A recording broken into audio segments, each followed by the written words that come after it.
봉이 낙하함에 따라 원자로가 자동 정지됐다고 원안위는 설명했습니다.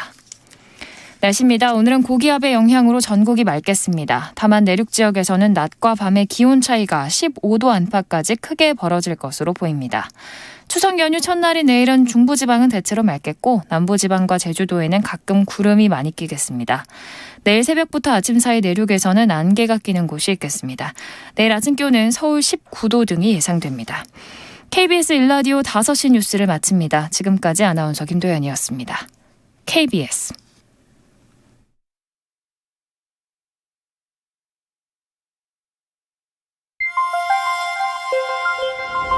대한민국 중심 채널 KBS 1라디오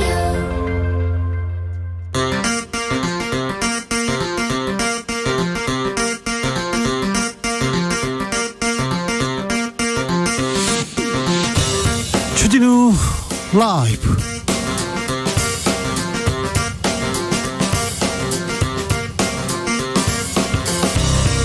(2022년 9월 8일) 목요일입니다. 안녕하십니까, 주진우입니다. 추석을 앞두고 정부가 이산가족 문제 해결을 위한 회담을 북한에 공식 제안했습니다.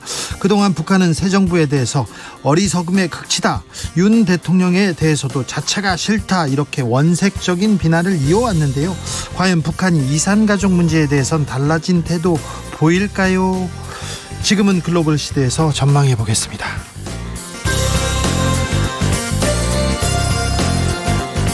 국민의힘 새로운 비대위가 공식 출범했습니다. 권성동 원내대표는 직무대행을 맡았었는데요. 오늘 사퇴했습니다. 그러자 예상대로 이준석 전 대표, 정진석 비대위원장에 대해서도 직무정지 가처분 신청했습니다. 국민의힘은 혼란과 혼돈을 끝낼 수 있을까요? 과연 국민의힘은 국민한테 다가올 수 있을까요? 국민의힘 이용호 의원과 이야기 나눠보겠습니다. 감사원이 국민권익위에 대한 감사 다시 연장했습니다. 한 달 새 두 번째인데요. 야권에선 정치적 의도가 있는 노골적인 감사다, 이렇게 비판합니다. 반면 감사원에서는 감사 거부로 어쩔 수 없다, 이렇게 입장을 내고 있는데요. 전현희 국민권익위원장에게 직접 이야기 들어보겠습니다. 나비처럼 날아 벌처럼 쏜다. 여기는 주진우 라이브입니다.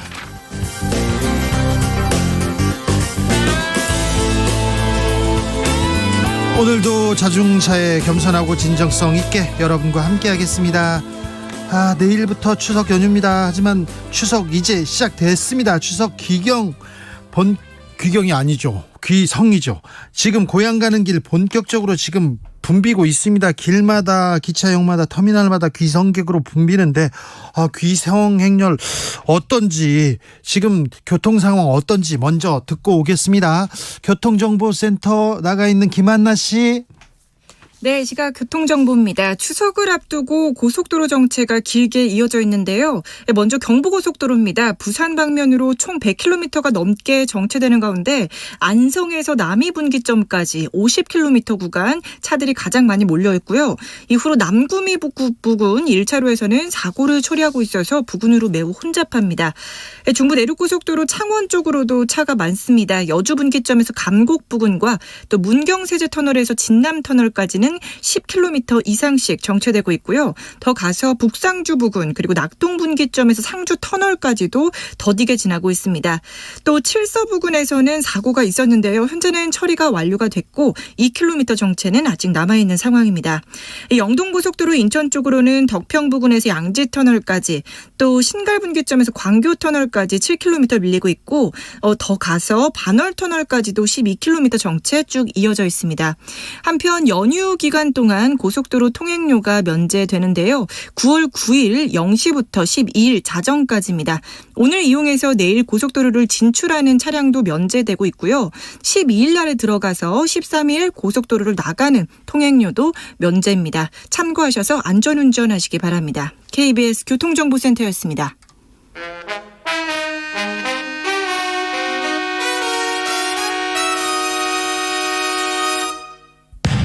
주진우 라이브 돌발 퀴즈.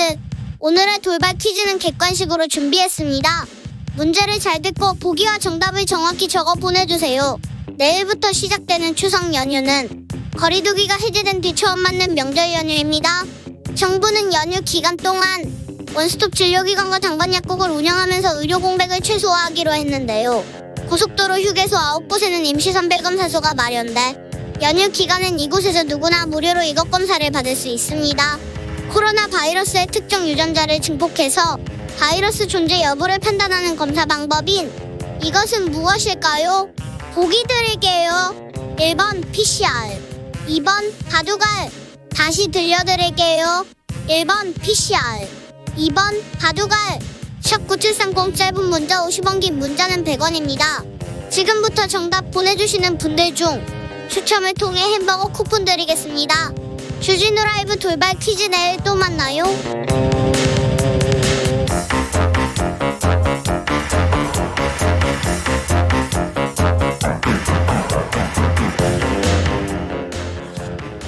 본격적인 귀성 행렬 시작됐습니다. 고속도로 막힌다는 얘기 나옵니다.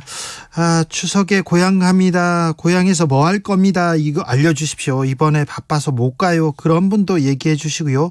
이번 추석은 뭘 하겠다. 이런 분들도 알려주시면 되겠습니다. 고향 가는 길인데 여기 막힙니다. 이런 소중한 정보도 문자 보내주시면 감사하겠습니다. 문자는 샵 9730, 짧은 문자는 50원, 긴 문자는 100원이고 콩으로 보내시면 무료입니다. 제가 예전에 이게 설날 때 이렇게 설날 때 내려가고 추석 때 고향 갈 때 12시간 걸리고 14시간 걸릴 때도 있었는데 시간이 지나면서 점점 이게 짧아집니다. 고향 가는 길이 반갑기도 하지만 또 고향 내려가지 못하는 분들이 많구나. 그리고 이제 추석 때 고향 가는 거, 그리고 가족들이 다 모이는 거 안 하고 해외로 여행 가거나 가족끼리 다른 데로 여행 가는구나, 이런 생각이 있어서 이제는 명절 풍속도가 달라지고 있구나, 그런 생각도 해봅니다. 하이드님께서 주 기자님 추석 때 뭐합니까? 주진우 라이브 지킵니다. 저희는 오늘도 내일도 생방송으로 하고요. 그리고 월요일 날도 저희가 생방송으로 찾아뵙겠습니다. 여러분 안 계신 동안 저희가 뉴스 잘 지키고 있고요. 그리고 세상 잘 돌아가나 지키고 있을 테니까 거기 걱정 놔두고 잘 즐기시면 됩니다. 2095님께서 포항은 더웠습니다. 태풍 피해 지역에서 봉사활동하고 왔습니다. 너무나 처참했습니다. 같은 지역에 살면서 이렇게까지 몰랐던 거 너무나 죄송했습니다. 어쩔 수 없었던 재해지만 너무 가혹하다는 생각을 했습니다. 더군다나 명절을 코앞에 두고 조속히 원래 생활대로 돌아오길 빕니다. 아이고, 포항 생각만 해도 걱정입니다. 그런데 매우 훌륭하십니다. 피해 지역에 가서 봉사활동하고요. 네. 빨리 복구해서 일상으로 돌아오셨으면 하는데 참 걱정입니다. 8575님 지금 인천에서 전주로 내려가고 있는데요. 천안 논산 고속도로에서 차가 많이 막힙니다. 모두 안전하게 운전하시고 행복한 추석 명절 되세요. 8575님 안전하게 가십시오. 전주 가시는군요. 맛있는 것도 많이 드시고 오시고요. 지금 벌써 떠나신 분들 있죠. 떠나신 분들 이렇게 문자 보내주십시오. 그리고 어디 가서 이번 추석엔 뭐 할 거야? 순이 만날 거야?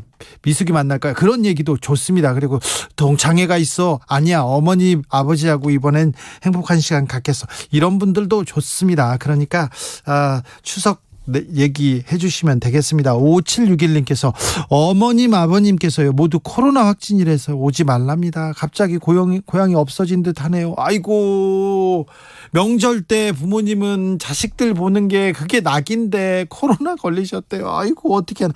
코로나가 우리 곁에 아직 와 있어요. 그러니까 코로나 조심하셔야 됩니다. 명절 때 하필이면 참 갑자기 고향이 없어진 듯. 그런 분들이 있어요. 고향 갑니다 이렇게 얘기하면 너는 갈 고향이 있어서 좋겠다. 나는 부모님이 이제 돌아가셔서 갈 데가 없어. 이렇게 얘기하시는 분들이 있는데 참.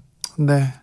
4908님께서 추석 당일만 쉬는데요. 제사 지내고 고구마 널어놓은 거 담아 와야 합니다. 이렇게 추석 당일만 쉬는데 고향에 가시는군요. 가서 이제 차례 지내고 고구마 가져온다고. 네, 알겠습니다. 고구마라. 0087님 여기는 땅콩 수확이 한창입니다. 어디입니까? 땅콩이요? 땅콩 지금 수확하는 철인가요? 그렇군요. 햇땅콩 나오겠군요. 고구마도 지금 수확하는 철인지 죄송합니다. 제가 저 농촌 출신인데 잘 몰랐습니다. 7600님, 직장 다니는 딸이 지금 기차로 계룡으로 내려오고 있습니다. 온 식구가 달려들어 어렵게 구한 기차표입니다. 남편은 딸이 좋아하는 회사로 시장에 갔습니다. 모두 풍성한 한가위 되길 빕니다. 아이고, 딸이 오고 부모님들은 이제 딸 온다고 지금 어깨 지금 들썩거리면서 기다리고 있군요. 딸이 이렇게 회 좋아한다고요. 아빠가 사러 갔군요. 아버지가. 아이고, 나 참 행복한 한가위 되시길 바랍니다. 2315님, 태풍 피해로 고통받는 수재민들을 위로하는 마음으로 조용히 지내렵니다. 그러게요. 태풍이 흰남노가 특별히 포항 근처를 이렇게 강타하고 가가지고 아직 침수 피해 입었다는 분들, 그리고 어떻게 복구하고 있다는 분들 얘기 들으면 마음이 무겁습니다. 그러니까 그런 분들한테도 또 마음을 좀 나눠줬으면 합니다. 4651님, 30년 지기 고등학교 친구의 친정집이 이번에 침수되었어요. 친구 셋이랑 도와주고 지금은 집에 돌아가는 길입니다. 내일 새벽에 시댁에서 모레 친정까지 들려서 월요일에 다시 친구 친정집에 가서 돕기로 했습니다. 시름에 빠진 어머니 얼굴 자꾸 생각나서 더 마음이 안 좋아요. 야, 그래도 친구가 있네요. 이렇게 어려울 때 친구가 있습니다. 참, 이런 따뜻한 마음씨 가진 사람들이 있어서 그래도 빨리 복구하고, 그래도 이렇게 세상이 좀 따뜻한 거 아닌가 생각해 봅니다. 4651님 훌륭하십니다. 존경합니다. 빨리 시름에 빠진 어머니 얼굴이 펴질 것 같습니다. 친구 얼굴을 보면은. 자, 그럼 본격적으로 주진우 라이브 시작하겠습니다.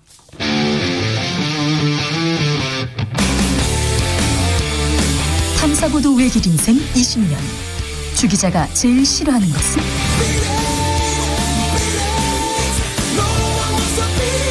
이 세상에서 비리와 부리가 사라지는 그날까지 오늘도 흔들림 없이 주진우 라이브와 함께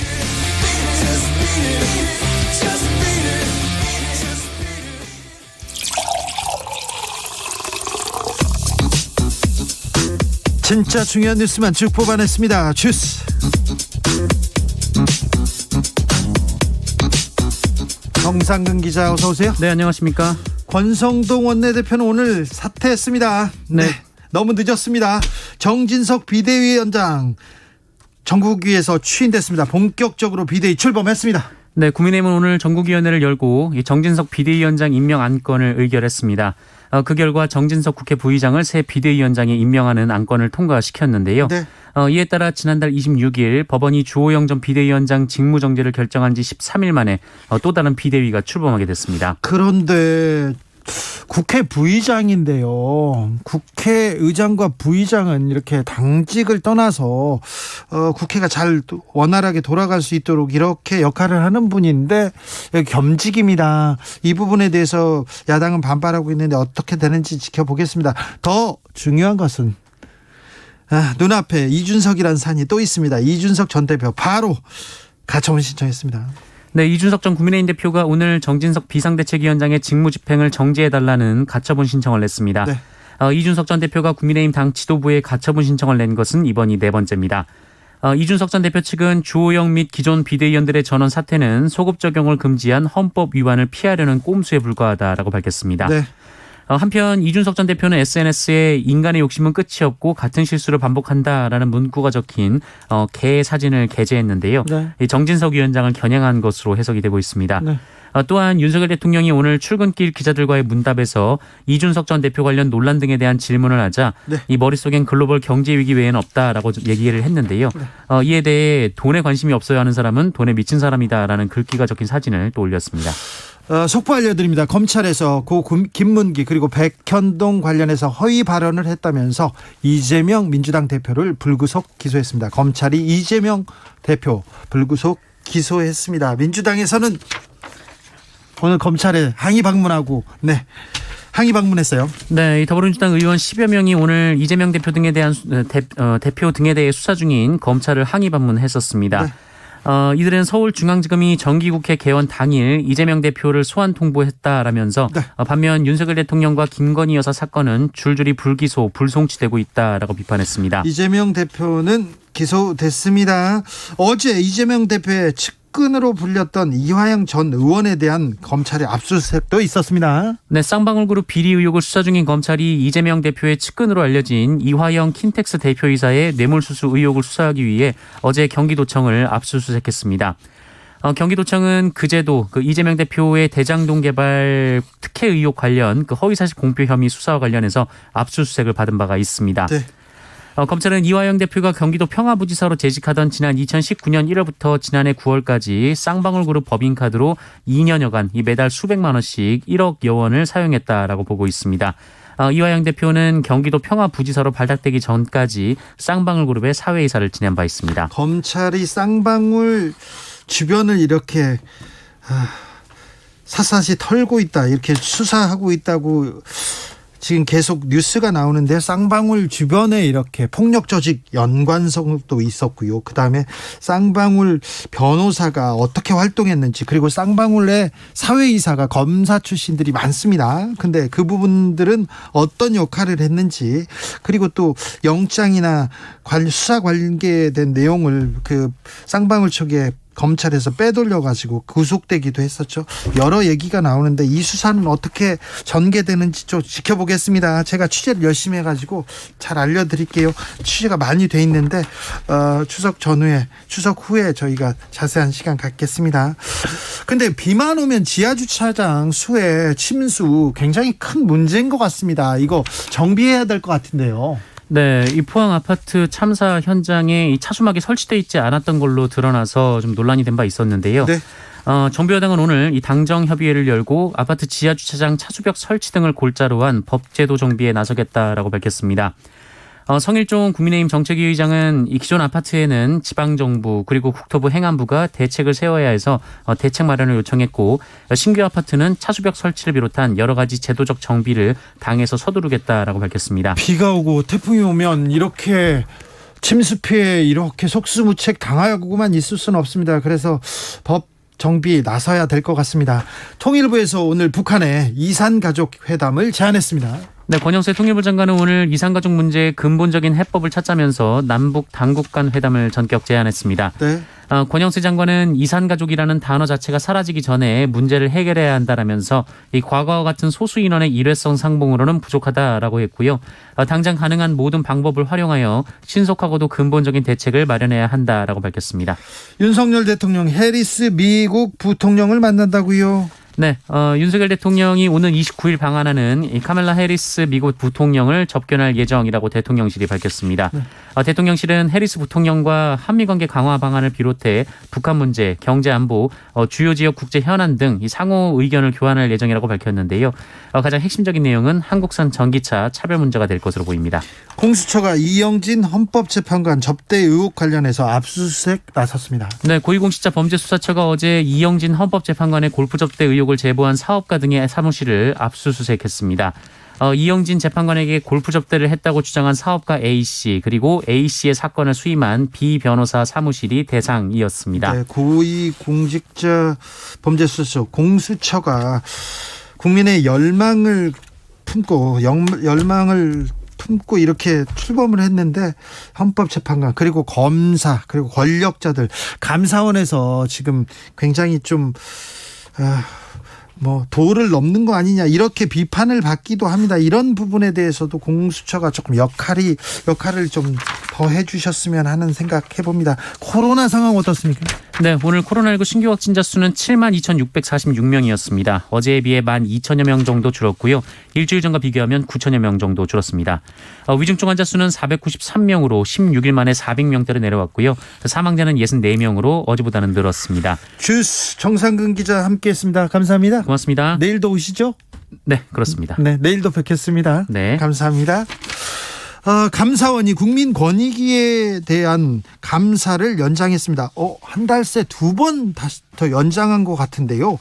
사퇴 압박, 불법 감사라는 주장과 함께 이거 묵과할 수 없는 제보를 받아서 재연장 필요하다는 입장 맞서고 있습니다. 자세한 상황 좀 들어보겠습니다. 전현희 국민권익위원장, 안녕하세요. 안녕하세요. 네, 감사원에서 또 감사를 2번이나 연장했습니까? 네, 그렇습니다. 어떤 내용으로 이렇게 연장했습니까? 어제 언론을 통해서 네. 그 내용을 알았는데요. 일단 언론으로는 아직 그 조사가 미진하다. 예. 예, 그래서 이 관련된 조사가 필요해서 연장을 한다 이런 사유라고 하는데요. 네. 지금 오늘 이제 나온 사유는 청탁금지법 위반 네. 사유에 대해서 조사가 미비해서 그 조사를 하겠다. 네. 그리고 또 직원에 대해서 여러 가지 문제가 있어서 그에 대해서 조사를 하겠다. 이런 이제 발표를 했습니다. 근데 둘 다 좀 문제가 있는 것 같습니다. 일단 네. 청탁금지법 관련해서는 기자와 밥 먹었는데 좀 액수가 높다 이렇게 이거죠? 네, 맞습니다. 근데 그 사유는 일단 청탁금지법 위반으로 볼 수 없는 그런 사유고요. 그리고 또 거기에 관련해서 위원장 개입을 이제 감사원이 하고 있었는데, 우리 내부 자료와 증거에 의해서 위원장의 개입이 없었다는 사실, 그리고 위법이 없었다는 사실을 이미 감사원이 다 확인을 했습니다. 그리고 문제가 됐던 그 직원에 대해서도 그 사유에 대해서 이미 조사를 다 마쳤고요. 확인서까지 작성을 했고, 그래서 청탁금지법 위반에 관한 내용은 이미 감사가 완료됐는데, 그것 때문에 기간을 연장했다는 것은 감사원이 사실에 맞지 않는 그런 얘기를 하는 걸로 보이고요. 직원에 대해서 여러 가지 복무와 관련된 그런 이제 자료 때문에 조사를 한다라는 것은 이미 이 감사가 권익위원장에 대한 표적 감사로서 권익위원장을 비사실을 캐는 감사라고 이미 공표를 했고 그걸로 감사를 시작을 했는데 네. 위원장에 대해서 불법적인 위법 사유가 나오지 않다 보니까 네. 직원에 대한 개인적인 사유에 대한 불법 별건 감사로 사실상 물타기를 하고 있다 네. 이런 생각이 듭니다. 그래서 그 부분도 분명히 직권남용을 구성하기 때문에 네. 감사원의 이번에 감사 연장 이유는 법적인 근거가 없고 부당한 그런 사유다 이렇게 생각을 합니다. 처음에 감사원에서 감사에 나서면서 위원장님 근태 얘기 출퇴근 가지고 지금 문제를 삼았는데 그 부분 그 문제는 그 문제는 또 더 이상 나오지는 않네요. 네, 맨 처음에 최초에 위원장의 근태에 관한 그런 이제 제보로 감사를 시작한다라고 예. 감사원이 발표를 했고요. 예. 그리고 그 사유로 이제 한참 조사를 하다가 권익위에 또 이제 위원장, 부위원장에 관한 전반적인 신상털기 감사로 진행이 됐고 또 권익위 직원들 그리고 권익위 업무 전반에 관해서 마치 정기조사와 감사와 마찬가지의 광범위한 이런 범위의 감사를 진행을 했습니다. 그래서 5주 동안 정말 그야말로 먼지털이식으로 탈탈 털었는데 네. 표적인 위원장에 대한 불법 사유가 나오지 않다 보니까 예. 사실상 그 과정에서 우리 권익위 부위원장께서 사퇴를 하셨습니다. 네. 그래서 이게 직권남용을 구성을 하고 기수에 이르는 그런 사안이기 때문에 네. 감사원이 자신들의 그런 불법을 희석하기 위한 물타기식으로 사실상 위원장 표적 감사에서 또 권익위 전체에 대한 별건 감사에서 마침내 마치 처음부터 청탁금지법 감사인 양 그리고 직원들에 대한 복무기간 감사인 양 물타기식으로 지금 이제 감사의 본질을 흐리고 있습니다. 그렇지만 이미 우리 부위원장님의 사퇴로 직권남용이 기수가 되었기 때문에 아무리 감사원이 물타기로 자신들의 표적 불법 사퇴 압박 감사를 희석을 한다 하더라도 이미 법적으로는 명백히 직권남용죄를 구성한다. 이렇게 말씀드릴 수 있습니다. 별건 감사라고 해야 되나요? 이건 일단 위원장님 감사로 나왔다가 위원장님 안 나오니까 지금 부위원장님이나 주변 사람들 그리고 관계 직원으로 이렇게 감사가 계속 이렇게 이어지고 있는데 위원장님 위원장님이 이 감사를 지켜보는 심정도 굉장히 좀 네. 어려우리라고 생각이 듭니다. 네. 사실 제가 가장 힘든 부분이 저로 인해서 주위 분들이 다치거나 직원들이 불이익을 입는 게 가장 저한테는 가슴 아프고 견디기 힘든 그런 사안입니다. 그래서 그걸 지켜보면서 그 과정에서 강한 사태의 압박을 느끼는 것도 사실이고요. 네. 근데 이미 이 감사가 불법 직권 남용 감사 이미 너무나 명백한 그런 사안이라서 네.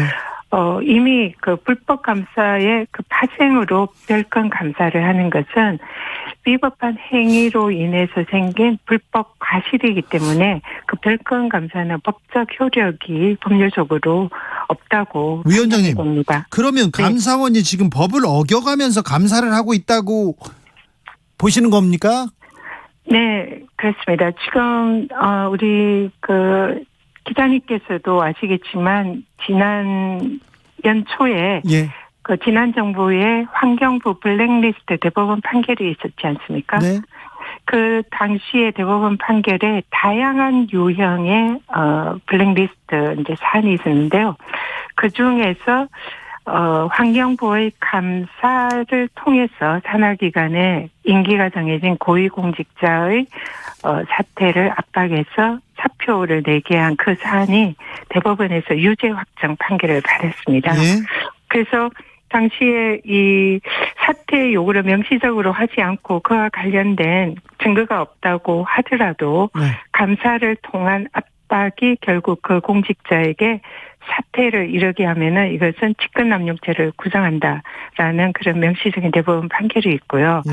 이번 권익위 감사가 그 환경부 블랙리스트 판결에 나오는 감사를 통한 사퇴 압박으로 사표를 받은 사례랑 사실상 똑같습니다. 우리 권익위 부위원장께서 네. 그런 과정을 통해서 사표를 내셨거든요. 네. 그래서 이거는 대법원 판결에 의하면 명백히 이번 감사가 직권남용죄를 구성을 하기 때문에 이거는 명백히 불법 감사다 이렇게 생각을 합니다. 감사원에서 이번에 감사가 연장된 거는 주요 관련자가 병가 내고 연가 내고 휴가 써가지고 10일 이상 감사를 지연시켰다. 어쩔 수 없이 마무리 못했기 때문에 연장한다. 이렇게 얘기하던데요. 네, 감사원이 그런 주장을 하고 있는데요. 그 주장 또한 사실과 다릅니다.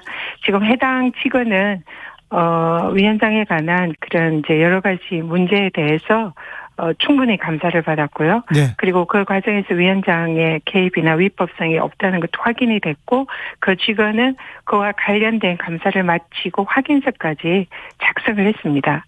그래서 이미 감사가 종료가 된 것인데요. 네. 그래서 사실상 감사가 종료가 이제 지난주에 이미 됐었는데 방금 제가 말씀드렸지만 이미 감사원은 그 직권남용죄를 구성하는 그런 위법을 지금 이제 저지른 상황에서 네.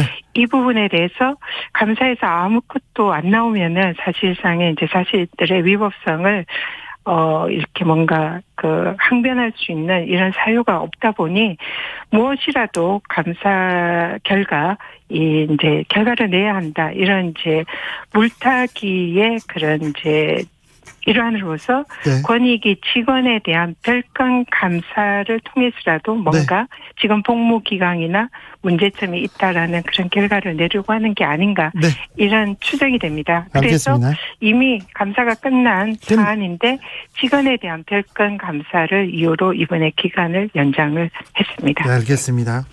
사퇴 압박을 받고 계세요. 어찌 보면 그냥 사퇴하는 게 쉬울 텐데 네. 그런 생각도 합니다. 그 자리를 지키는 게 얼마나 어려울까 이런 생각도 해보는데 앞으로 어떻게 하실 겁니까? 네. 저한테 지금 가장 쉬운 선택지는 당장 이 어려운 길을 그만두는 것이 가장 쉬운 일이라 생각합니다. 예.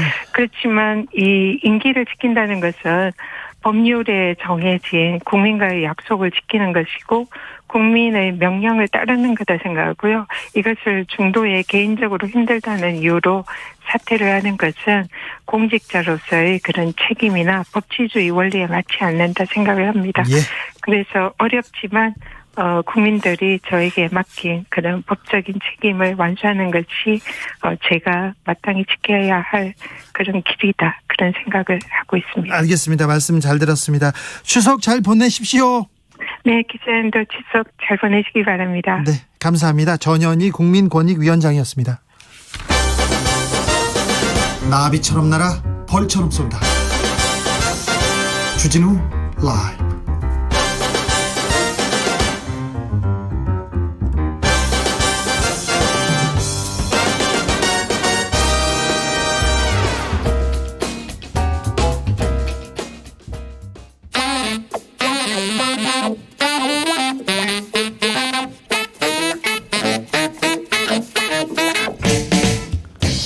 세계는 넓고 이슈는 많다. 우리의 시야를 국제적으로 넓혀보겠습니다. 국내 뉴스, 국제 이슈 다 덤벼라. 지금은 글로벌 시대. 국제적 토크의 세계로 들어가 봅니다. 군사 외교 안보 전문가 김종대 전 의원 어서 오세요. 안녕하십니까. 세계적인 평론 스케일 이승원 평론가 어서 오세요. 네, 안녕하세요. 이승원입니다. 네. 추석입니다. 추석을 앞두고 이산가족 문제 해결하자. 권영세 통일부 장관이 북한에 공식 제의했습니다. 네. 아니, 저는 훌륭한 제안이라고 봅니다. 이산가족 문제 또 명절을 앞두고. 명절 때는 만나야 되는데요. 얼마나 절박하겠습니까? 네. 그런 면에서 이제 생존해 계신 분도 4만 명 조금 더 되는데 이제 이분들한테는 더 이상 기회가 없어요. 그래서 그걸 대변한다는 차원에서는 전 좋게 보고 있는데 단 이산가족 문제는 굉장히 북한이 소극적입니다. 그래요? 예, 아시다시피 항상 이건 남측의 요구였지 북쪽은 안 하려는 아젠다였는데 왜 그러냐면은 북쪽에서는 이산가족이 차별의 대상이거든요. 가족이 남조선에 있다 이런 자체가 네. 북한에서는 또 사상적인 어떤 의심이나 비판의 대상이 되기 때문에 항상 북한에서는 당국도 그렇고 의외로 이산가족에 대한 요구가 거의 안 나옵니다. 이거 인도적인 문제인데 그리고 형제인데 예. 핏줄인데 이거부터 풀어야죠. 그러니까 이념이 핏줄을 앞서니 피는 물보다 진했는데 이념이 더 진해버리니 이게 이제 분단의 비극인데 그런 면에서 이산가족 문제를 별도로 제안했다는 것은 사실상 북한이 응할 가능성은 아예 없다고 봐야 돼요. 사실은 또 이런 부분이 담대한 구상에 대한 북한 측의 아주 부정적인 반응이 나온 상태에서 이런 것들이 사실 이산가족들한테 위로는 되지만 문제는 실현 가능해야 되고 더군다나 이번 제안은 이렇게 100명씩 이렇게 소규모로 만나는 게 아니라 아예 근원적인 대책을 세워서 대규모로 만나자는 제안이거든요. 시간이 필요하고 또 갈 길이 머네요. 그러니까 이런 부분 금강산에서 지금 면에서도 마비돼 있고 화상면에도 지금 안 되고 그거 다 검토하다 안 된 거 아닙니까? 그런 점에서는 참 만시지탄이다 이런 생각이 드네요.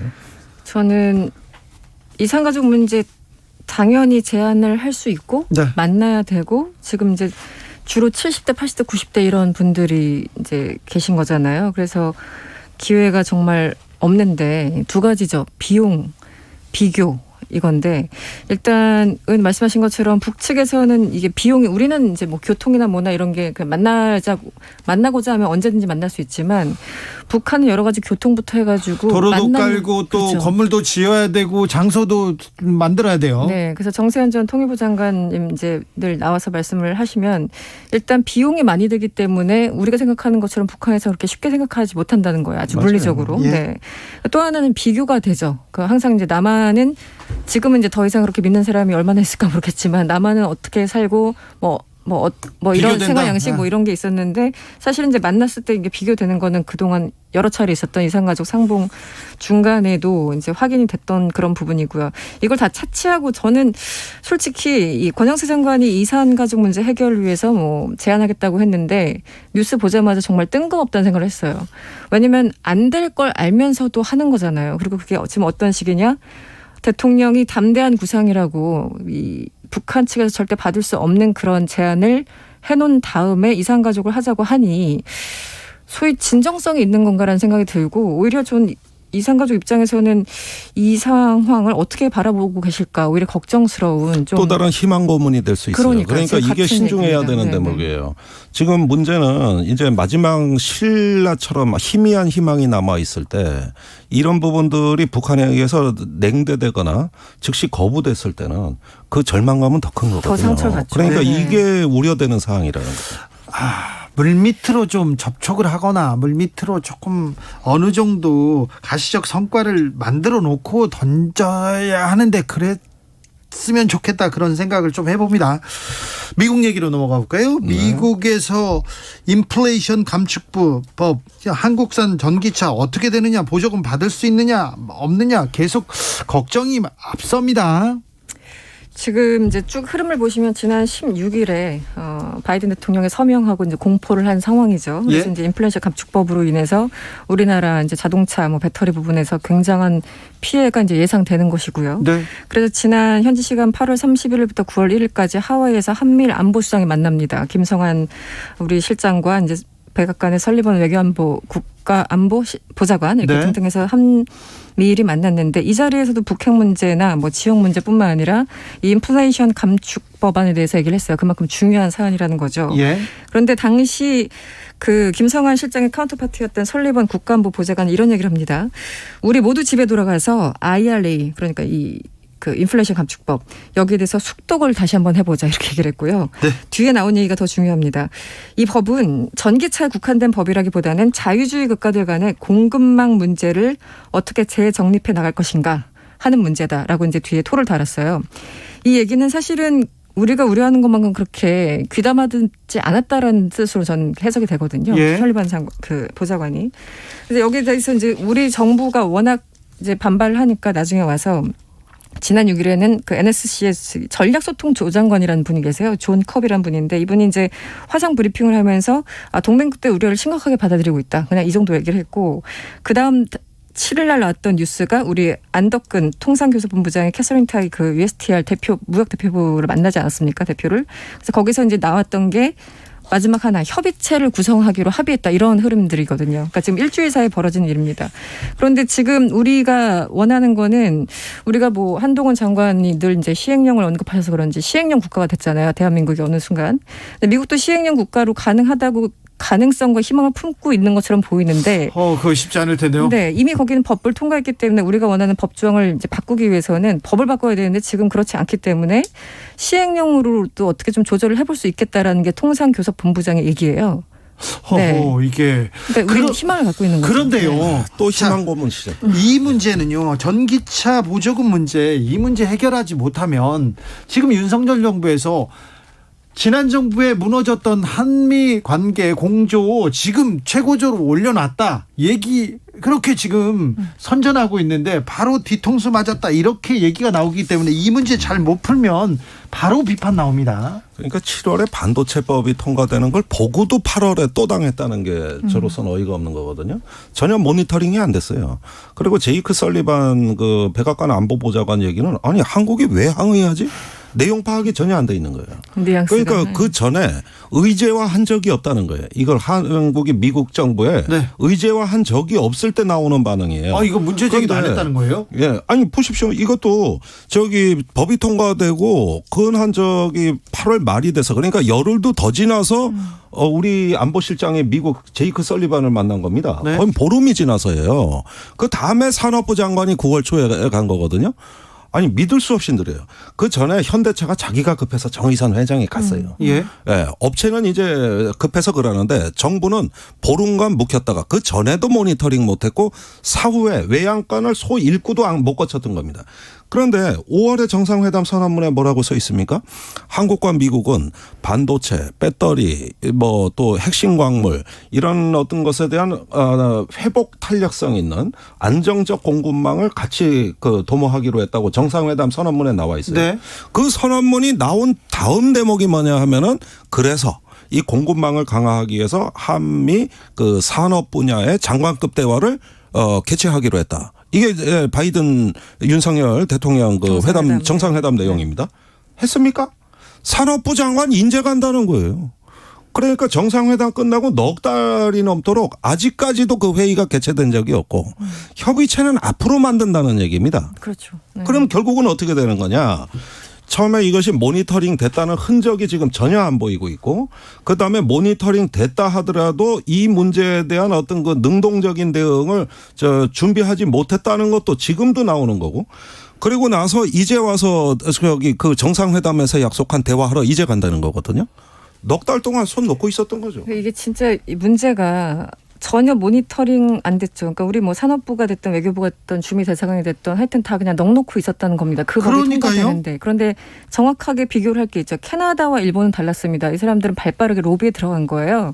그래서 원래 당초에서 의회에서 논의되던 법안에는 미국에서만 생산되는 이런 좀 강력한 조항이 있었는데 캐나다에서 아니 그거 말고 북미 지역에서 생산되는 이라고 바꿨죠. 일본 같은 경우는 노조 없는 기업에 대해서 불이익을 준다는 그 조항이 있는 걸 미리 알고 캐치하고 이 조항을 삭제해버리는데 로비가 성공을 합니다. 그래서 관련국들이 이렇게 발빠르게 나가고 있는 동안 우리는 도대체 뭘 하고 있었는지 도무지 모르겠고 그러니까 뭐 윤 대통령이 지금 펠로시 안 만나고 이런 거 아니냐 이런 얘기가 뒤에 나오고 있는 건데. 펠로시 의장이 한국에 온 게 8월 3일 날 밤인데 4일 날부터 일정이 시작됐어요. 그렇죠. 그런데 이 열흘 지나가지고 미 하원하고 이게 법안이 다 통과됩니다. 그러면 그 시점이 마지막 골든타임이었다는 거예요. 마지막으로 한마디라도 해야 되는데. 아니 이게 동맹을 이런 식으로 대접할 거냐. 네. 그리고 하원 의장이 이거 감안해서 법안 처리해야 된다. 한마디도 못한 거예요. 그런데 이런 상태로 흘러가면서 미 대사관 쪽을 보니까 그 의회과가 있고 경제과가 있어요. 주한 미국 대사요. 네. 이런 거 하라고 조직 인력이 다 돼 있습니다. 그래가지고 1년 내 모니터링 하는 거고 미 의회도 자주 들어가거든요. 네. 그러면은 이런 보고가 그 미국에서 한국 본국으로 안 왔을 리가 없고. 그 다음에 그걸 갖다가 보고가 안 됐을 리도 없는 거예요. 그런데 5월 정상회담 선언문만 믿고 결국은 바이든 대통령이 다 잘해주기로 했다고 믿고 그냥 넘어간 거 아닙니까? 이거 국정감사에서 정확하게 누가 잘못했는지 누가 손 놓고 있는지 그 부분이 규명이 안 되는 거예요. 규명해야 될 것 같습니다. 예. 보고를 받았냐 그다음에 어떻게 처리했냐 이 부분이 나와야 되는데 지금 정부 당국자들은 아무 말도 안 해요. 그냥 미국 가서 얘기하겠다는 건데 그런데 지금 미국 가서 그럼 해결이 된다느냐 전부 비관적이에요. 그건 정부에서 말하는 법이 만들어졌잖아요. 네. 거기에서 무슨 한동훈 법무장관이 미국 가가지고 시행령으로 이렇게 하겠다 이게 되지 않습니다. 거기는. 이거는 중간 선거용이라 그랬기 때문에 중간 선거 때까지는 협의 자체가 안 됩니다. 그러니까 지금 그 이후에나 협의 가능하다는 게 산자부 통상교섭본부 입장이에요. 북미에서 조립한 전기차 이렇게 돼 있어요. 법조항에는. 그런데 지금 우리 정부에서는 이것을 조금 바꿔서 뭐 시행 규칙 좀 바꿔서 FTA 맺은 국가로 조금 수정하면 좋겠어라는. 조금이 아니라 이거 엄청난 거예요. 네. 근데 이 자체가 입법 사항이니까 지금 말씀하신 것처럼 다시 의회로 가지 않으면 힘들고 지금 바이든 대통령이 16일 날 이 인플레 감축법 사인한 다음에 너무너무 신났어요. 네. 그래가지고 가는 지금 중간선거 앞두고 스피치 할 때마다 한국을 비롯해서 한국을 또 콕 집어서 얘기를 합니다. 한국을 비롯해서 일본 등 많은 국가들이 미국으로 다시 돌아오고 있다. 여기 있는 노동력과 뭐 여러 가지 자본 환경에 대해서 긍정적으로 평가하고 있고 그래서 1,000억 달러의 미국 투자가 늘어났다. 이렇게 얘기를 하고 있어요. 그런데 이런 상황에서 우리가 뭔가 바꾸기로 한다면 그들 입장에서는 나 지금 잘 나가고 있는데 네. 바꿀 수 없다라는 입장이겠죠. 아니 네. 미국에 우리 기업들이 엄청난 투자를 한다면서요.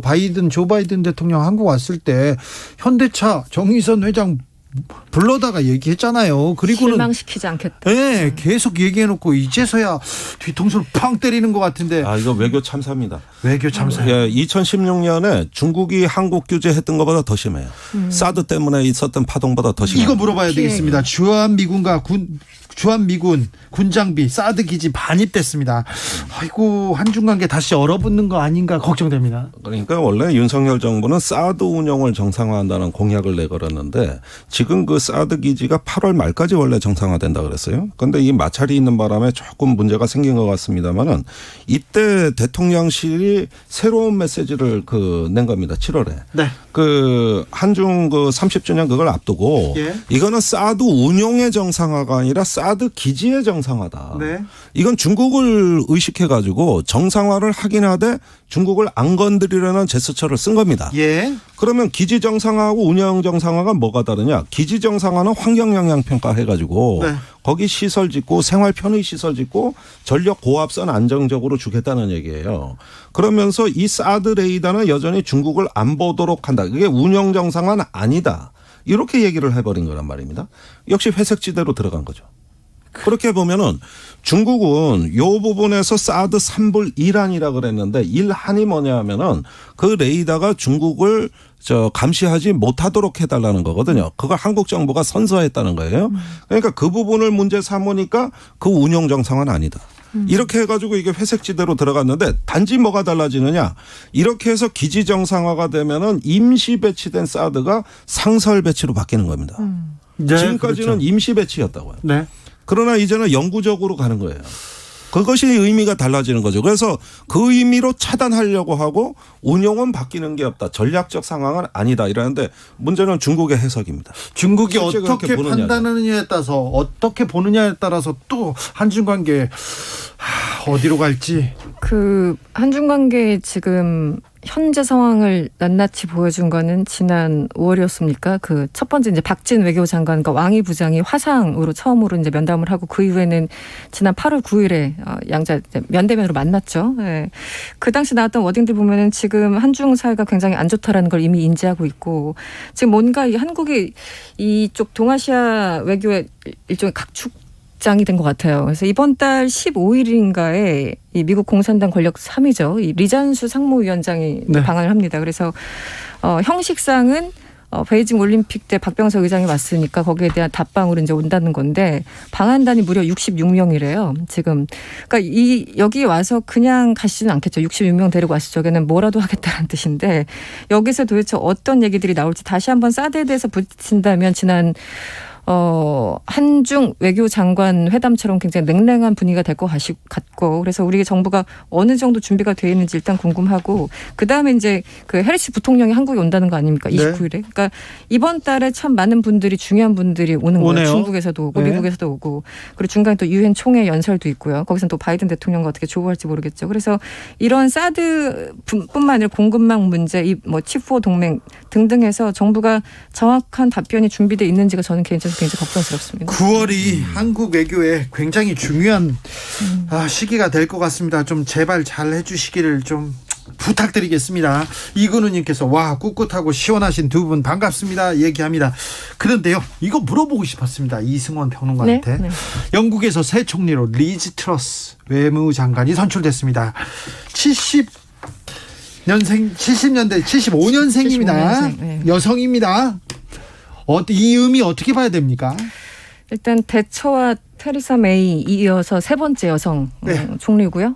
그리고 40대로는 처음이라고 합니다. 예. 그리고 이번에 첫 일성이 경제, 에너지, 보건 이 세 가지가 우선 과제였어요. 그래서 이제 경제 문제와 에너지 문제, 보건 문제 다 중요한데 지금 영국 경제가 굉장히 안 좋거든요. 예. 예를 들어 이제 인플레이션 같은 경우도 10%, 지난 7월 물가 엄청 오르고요. 네, 10% 이상이고 지금 에너지 가격 이런 거 워낙 그 우크라 전쟁 이후에도 너무나 오르고 있고 그래서 경제 전체가 굉장히 안 좋아지고 있어요. 그래서 그런데 네. 그냥 일성으로 감세하겠다, 감세해서 경제 재건하겠다 이렇게 얘기하는데 이게 그게 이제 시민단체나 영국 내 전문가들이 얘기하는 것과 조금 결이 다른데 네. 어쨌든 보수당은 말 그대로 보수당 감세 기조가 항상 유지되는 그런 당이잖아요. 예. 그렇기 때문에 그 상대였던 이게 리시 수낙 당시 이제 재무장관 인도계 네, 인도계 그분은 증세를 하겠다라는 거였고 이 트러스 같은 경우는 감세를 하겠다라는 건데 결국 당원들은 이 트러스에 손을 들어준 겁니다. 증세는 인기가 없어요 어디서나. 그렇기도 하죠. 그런데 이것이 결국은 저소득층이나 이런 분들한테는 훨씬 더 안 좋은 정책임에도 불구하고 예. 어쨌든 트러스는 보수당의 그 기치를 계속 유지하면서 감세를 통해서 기업 성장과 투자를 이끌겠다라는 그런 기조를 계속 어필을 했고 결국은 당원들 이 훨씬 더 이제 트러스를 더 손을 들어준 겁니다. 네. 그렇게 해서 된 거니까 기본적으로 보면은 보수당의 기본적인 그 기조를 유지하고 있다. 두 번째는 전직 그 존슨 총리와 끝까지 의리를 지켰다. 뭐 이런 것도 있고 또 새로운 또 활력 같은 걸 또 필요했겠죠. 여성이고 또 젊고 이런 것들의 어떤 이미지 개선도 또 필요했을 테고 그래서 결국은 40대 첫 여성 총리가 나온 것이 아닌가 싶고요. 이 첫날 워딩 중에 재밌는 게 있었어요. 이 트러스가 현대적이고 빛나는 영국이 될 수 있다. 우리 노력하자 이런 건데 네. 이 얘기는 이제 현대적이지 않다는 거잖아요. 영국이 이제 너무 올드하다라는 그 이미지도 있고 실제 본인들도 그걸 알고 있나 봐요. 그렇죠. 그렇기 때문에 현대적이고 빛나는 영국이 될 수 있다고 얘기하는데 뭔가 좀 씁쓸했습니다. 네. 어떻게 보셨어요? 트러스. 그래서 일단 지정학적 위기에다가 지금 어떤 그 경제적인 에너지 위기까지 그 중첩이 돼 있는 상황이란 말입니다. 근데 자세히 보면은 지금 영국이 그 EU에서 브렉시트라고 그 탈퇴를 하고 에너지 정책이라든가 이런 식량이라든가 이런 거에 대한 총체적 국가 정책에 지금 막바지에 왔어요. 사실 에너지 정책은 천수답입니다. 멀쩡하던 가스 저장 시설 다 없애버렸어요. 네. 그러는데 가스 저장 시설이 이제 절실하게 필요해진 거예요. 그러니까 이제는 하늘에서 에너지가 떨어지기만, 에너지 가격 내리기만 기다리는 거 외에는 방법이 없도록 스스로를 밀어놓고 그다음에 어떤 유럽연합에서 탈퇴하면서 각 국가 간의 공조라든가 연대해가지고 문제를 같이 풀어나갈 수 있는 이런 다자적이고 국제적인 접근의 경로를 스스로 많이 차단해놨단 말이에요. 그런 상태에서 식량과 에너지 위기가 동시에 겹친다는 거거든요. 그러니까 결국은 이 감세를 주장하는 보수 우파의 어떤 기조가 다시 어떤 주류가 됐다는 건 뭐냐면은 이제 생존 전략으로 간 겁니다. 복지라든가 불평등 해소라든가 이런 여러 가지 어떤 사회적 문제 해결보다는 일단은 국가를 살리고 보자. 또 어쨌든지 간에 성장 위주의 이 기조만큼은 일단은 지키고 보자.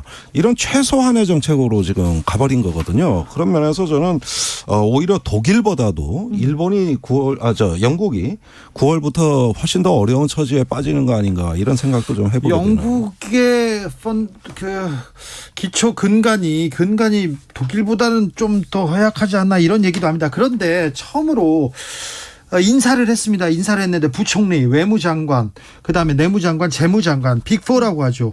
여기에 백인 남성이 없습니다. 네, 다 뭐 인도계 여성, 뭐 흑인, 네. 예. 그래서 외무장관, 내무장관, 재무장관, 부총리까지. 네. 그렇죠. 그래서 이것도 하나의 또 상징일 수 있을 것 같아요. 본인이 이제 워낙 이제 전형적인 백인 여성이지 않습니까? 네. 그래서 오히려 반대급부로 이런 분들을 임명한 게 아닌가 싶은데. 세상이 바뀌네요. 네, 이 자체가 어쨌든 굉장히 좋은 시그널이 아닐까 싶어요. 저 개인적으로는. 네. 충격으로 받아들이는 영국인들 많더라고요. 그러니까 이런 어떤 그 보수 우익의 정책을 하면서 또 고립주의가 아니라 이렇게 유색인종 또 이렇게 배려하는 어떤 또 다른 일면을 보여줬다는 데는 나름 신선합니다. 그리고 이런 걸 통해 가지고 어떤 그 관심이 사회적 약자나 어떤 소수자들에게도 향할 수 있다면 굉장히 고무적인 일인데 네. 이것이 제스처로 끝나지 않기를 바랄 뿐인 것이죠. 인종차별이 조금 있는 나라인데 영국이 어떻게 변하는지 지켜보겠습니다. 지금은 글로벌 시대 김종대, 이승원 두 분 감사합니다. 고맙습니다. 추석 복 많이 받으세요. 감사합니다. 네, 잘.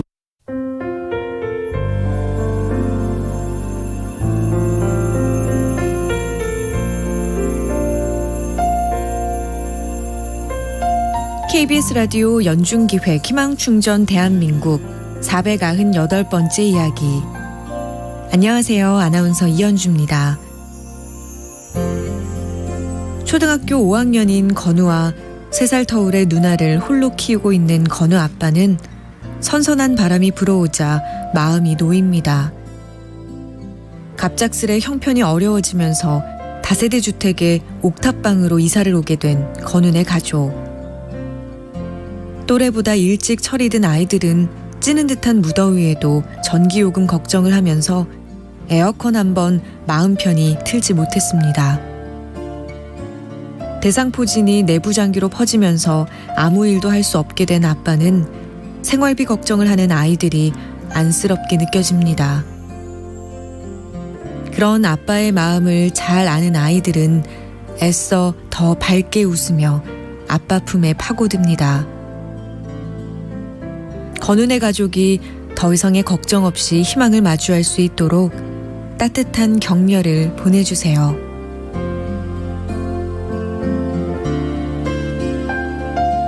여러분의 따뜻한 손길이 희망의 빛이 됩니다. ARS 060-700-1580 060-700-1580 한 통화 3,000원으로 희망을 선물해 주세요.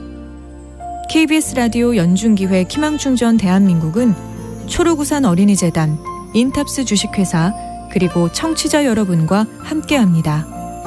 ARS 060-700-1580 한 통화 3,000원입니다.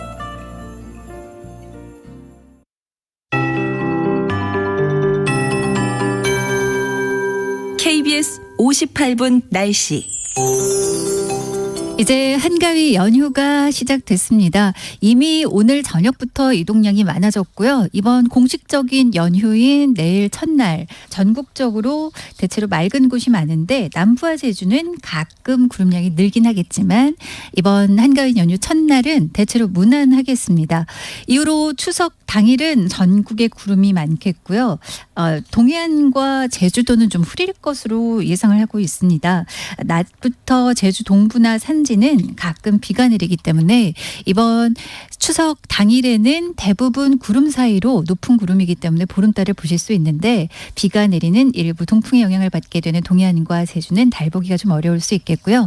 이후로 귀경길이 시작되는 일요일 11일과 다음 날 대체 공휴일인 연휴 마지막 날 월요일 이틀간은 좀 흐려지는 곳이 많겠습니다. 제주도는 또 일요일부터 비가 예보돼 있는데요. 오전부터 전남과 경남권도 가끔 비가 내리겠습니다.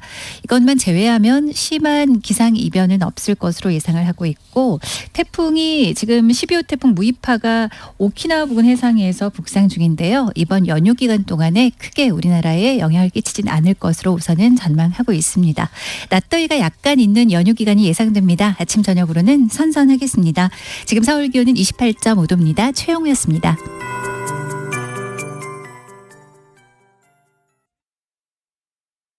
정성을 다하는 국민의 방송 KBS가 6시를 알려드립니다. AM 711kHz, FM 97.3MHz, KBS 1라디오입니다. HLKA.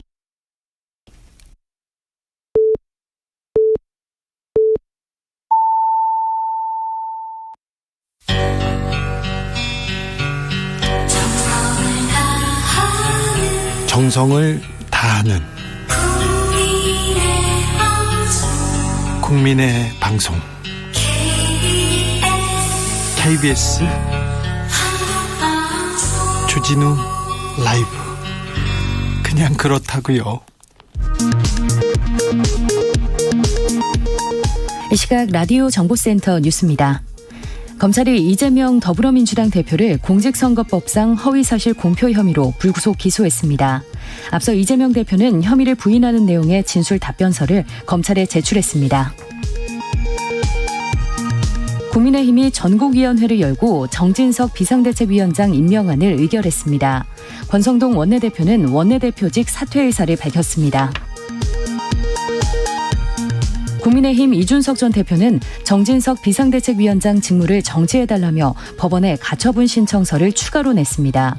정진석 비대위원장은 이에 대해 돌아올 수 없는 강을 건넌 게 아닌가 생각이 든다고 말했습니다. 감사원이 국민권익위원회에서 직원 컴퓨터 7대를 포렌식하고 고충처리 민원 대장까지 훑는 등 권익위 업무 전반에 대한 자료를 확보해 감사를 진행 중인 것으로 나타났습니다. 지금까지 라디오 정보센터 조진주였습니다.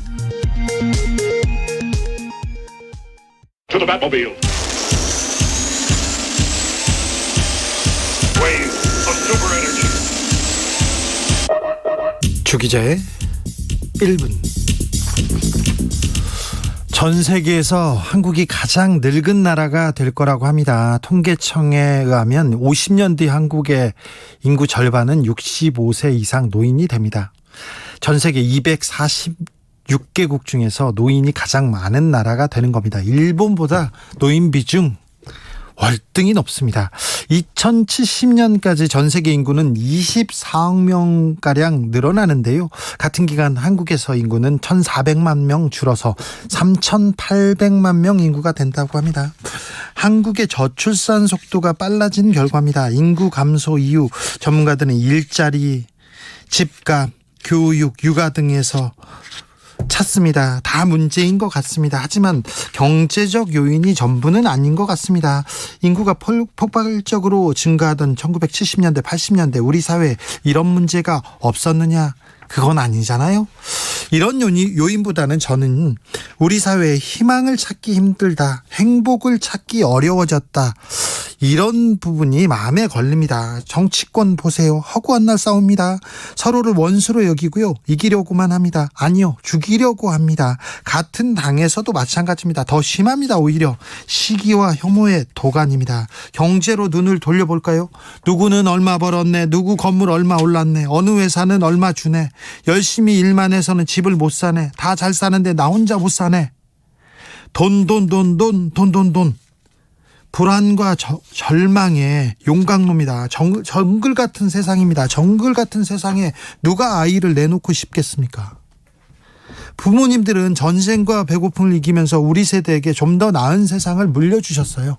그런데 우리는 미래 세대에게 어떤 세상을 물려주었는지 생각해 보게 됩니다. 기성세대로 미안함 마음 큽니다. 추석입니다. 추석 때 결혼 왜 안 하냐고 묻지 마십시오. 고모가 책임져 줄 거 아니지 않습니까? 공부 잘하냐고 묻지 마세요. 삼촌은 잘했습니까? 너 잘 되라고 하는 소리다 얘기하지 마시고요. 작은 아버지가 잘 돼서 용돈이나 좀 더 주시면 됩니다. 국가 소멸로 가고 있는데 그런 경고가 잇따르는데 대책이 나오지 않습니다. 이런 상황에서도 언론은 딴소리만 합니다. 출산율 꼴찌, 이재용 워킹맘이 애국자, 기업들이 나섰다고요? 그래서요. 그래서 뭐가 달라졌습니까? 정부는 뒷짐만 지고 있습니다. 그래도 6월 말에 윤석열 정부에서 인구 위기 대응 태스크포스 출범했습니다. 그리고 깜깜무소식입니다. 대책이 없어요. 얼마 전에 대책 나왔습니다. 대책은 아닙니다. 노인 는다니까 노인 기준 연령을 높여서 노인을 줄이겠다고 합니다. 이제 60대 노인 아니야 이렇게 하면 이게 해법입니까? 아이고 머리가 아픕니다. 주기자 1분이었습니다.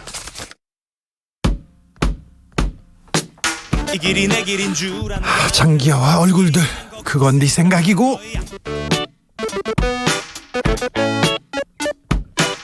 원래부터 내 길이 있는 게 아니라 가다 보면 어찌 내 길이 되는 거야. 이 길이 내 길인 줄 아는 게 아니라 그냥 길이 그냥 거기 있으니까 가는 거야. 원래부터 내 길이 있는 게 아니라 가다 보면 어찌 내 길이 되는 거야. 내가 너로 살아봤냐? 아니잖아.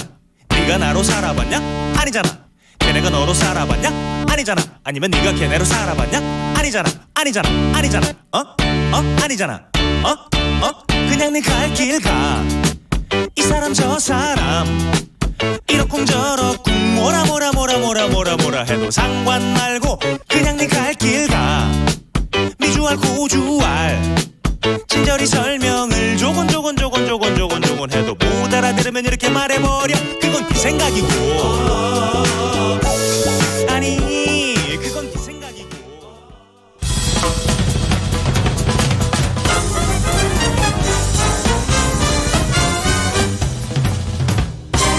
훅 인터뷰.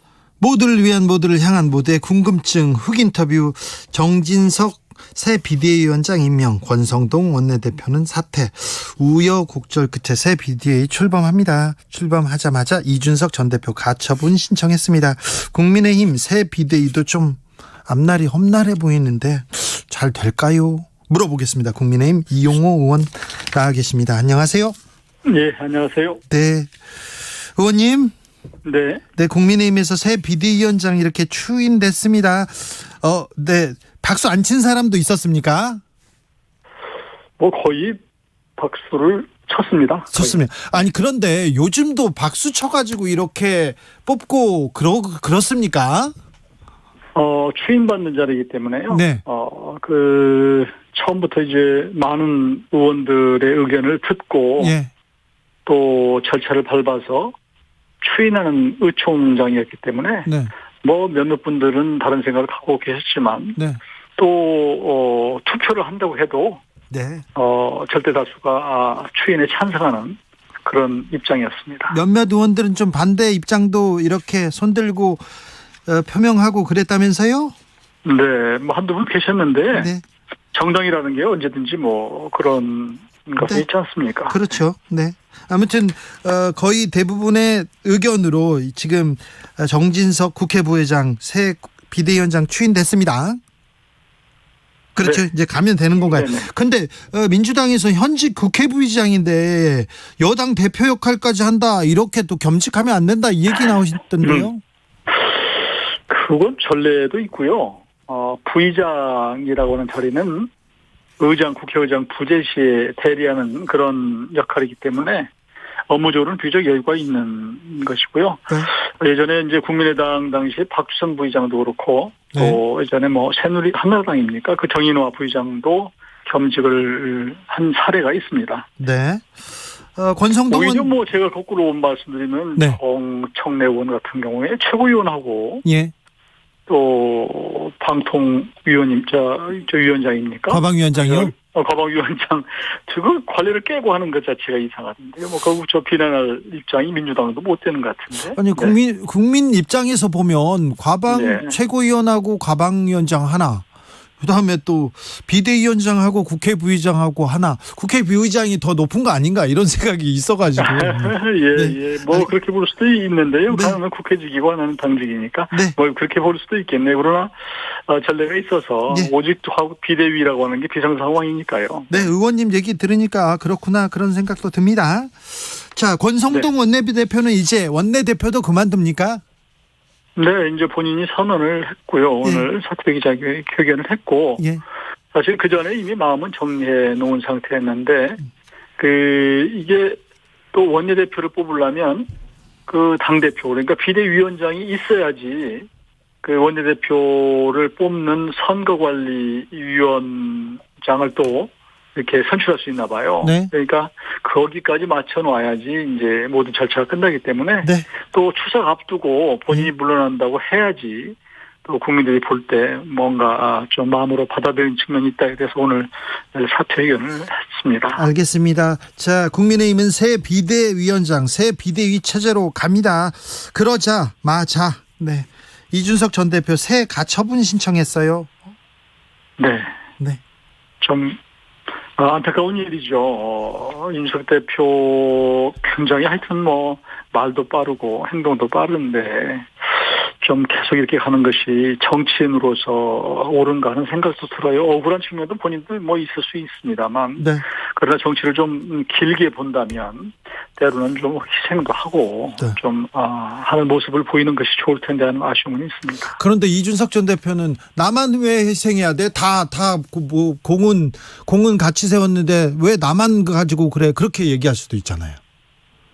그러니까 그런 측면 있지만 그러나 이 사안이 시작된 게 이제 윤리위에서 그 징계로 시작됐거든요. 근데 지난 대선 과정에서 이제 뭐 증인 뭐 회유 무마 이런 뭐 각들을 써준 것으로부터 시작이 됐기 때문에 하여튼 본인이 억울하지만 그러나 그걸 수용하고 뭐 본인의 규칙 사유도 있으니까 그럴 텐데 같이 죽자는 식으로 이렇게 나오니까 참 당황스럽고 당으로 봐서는 힘들죠. 그러니까요. 국민의힘 바깥에서 보면요. 죽기 살기로 싸우는 것 같습니다. 같이 죽자고 싸우는 것 같아요. 왜? 그렇습니다. 왜 정치인들이 정치로 안 풀어요? 왜 정치력이 실종됐습니까? 저도 좀 그런 부분이 아쉽고요. 그러니까 아마 전시였으면 선거 국면이었으면 그런 것들이 아마 정치로 풀렸을 텐데 평시가 돌아오니까 그러니까 그런 여유가 생겨서 서로 내부적으로 어떤 갈등이 생길 수도 있었겠구나라는 생각이 들어서 저는 정치가 자꾸 사법부로 뭔가를 제기를 하고 판사한테 모든 것을 운명을 맡기는 것이 참으로 잘못된 것이다 이렇게 봅니다. 네, 검찰에서 이재명 민주당 대표 불구속 기소했습니다. 네. 이 부분은 어떻게 보시는지요?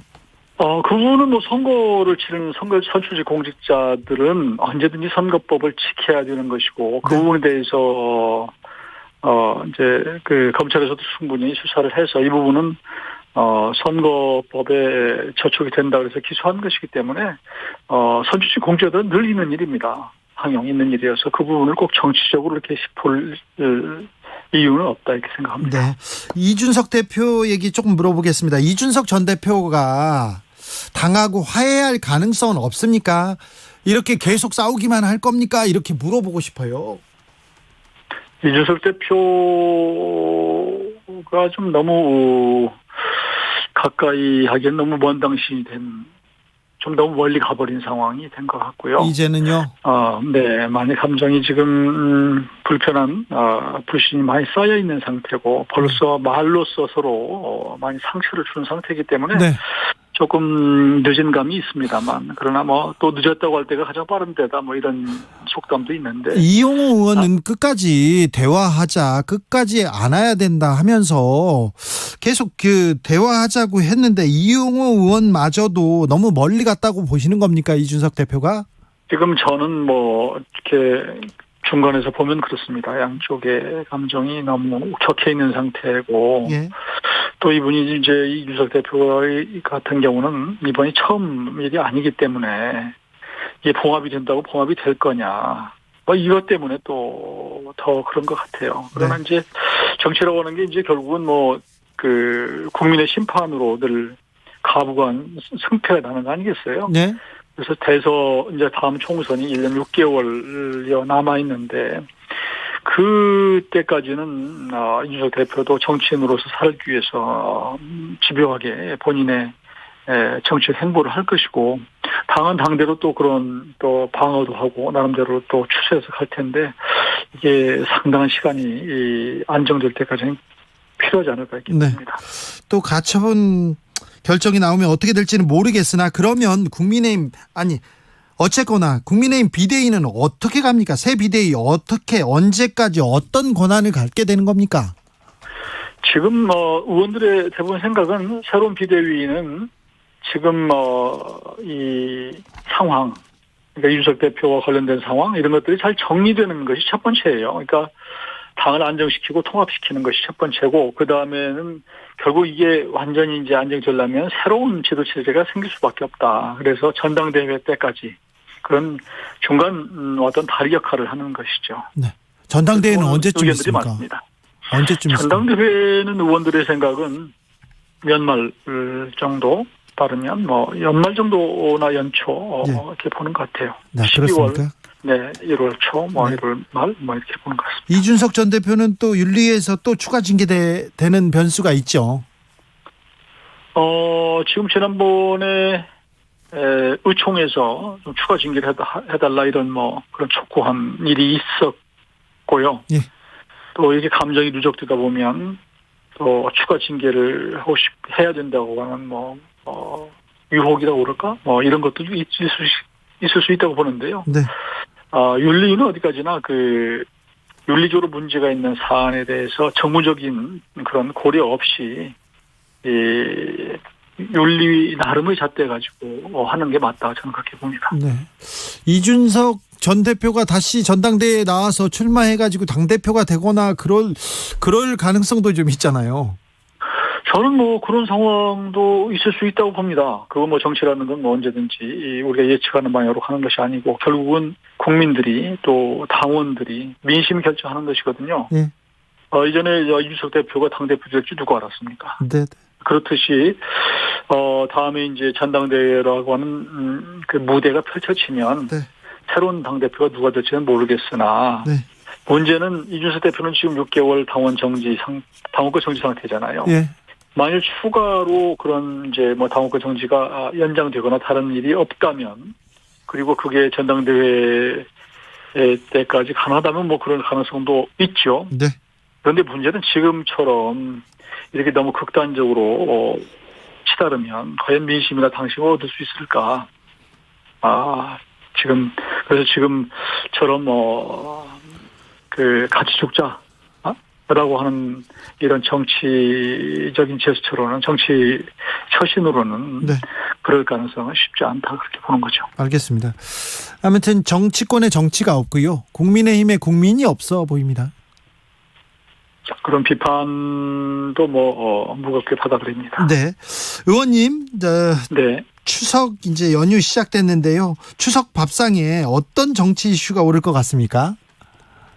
지금 정치 이슈는 무수하게 많죠. 근데 사실 추석 민심에서 제일 이제 밥상에 오르는 것은 먹고 사는 문제일 겁니다. 그렇죠. 이제 수재에 당한 분들은 뭐 당장 눈앞에 뭐 그렇게 한가하게 담소를 날 분위기도 아닐 것이고, 또 경제적으로 어려운 분들, 뭐 코로나에 시달리는 분들은 뭐 그런 문제 때문에 여유가 없을 텐데, 그렇지 않은 분들은 이제 정치가 관심일 것이고, 아무래도 윤석열 대통령이 잘하느냐 못하느냐, 네. 뭐 이런 얘기, 이준석 대표를 둘러싼 국민의힘 내홍, 이재명 대표도 기소됐으니까 네. 도대체 민주당은 어떻게 가느냐, 그런 것들을 뭐 이런저런 것들이 다 뭐 끝없이 나오겠죠. 민주당에서는 김건희 특검법 발의했는데요.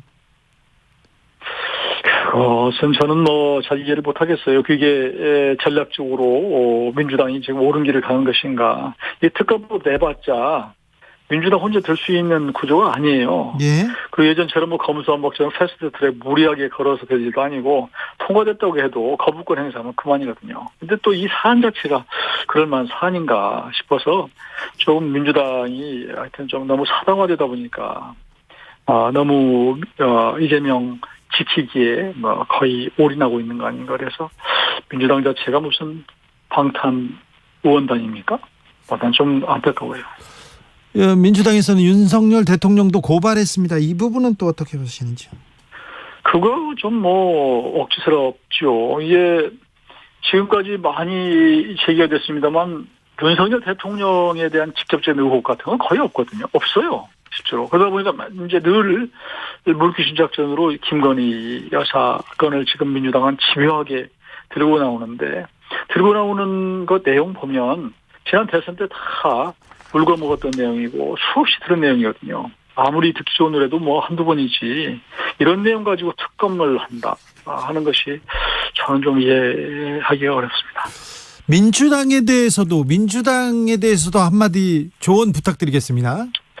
민주당은 비교적 그동안에 또 살아있는 정당이었는데, 요즘에 무리하게 이제 이재명 당대표가 지난 대선에서 낙선하고, 또 연구가 없는 개항에 가서 출마하고, 또 당대표가 또 일부 반대도 불구하고 되고, 또 기소가 돼도 당대표를 유지할 수 있는 이런 걸 해오면서 민주당의 민주성, 이런 것들을 민주라고 하는 이런 부분이 좀 퇴색됐다라고 보기 때문에, 네.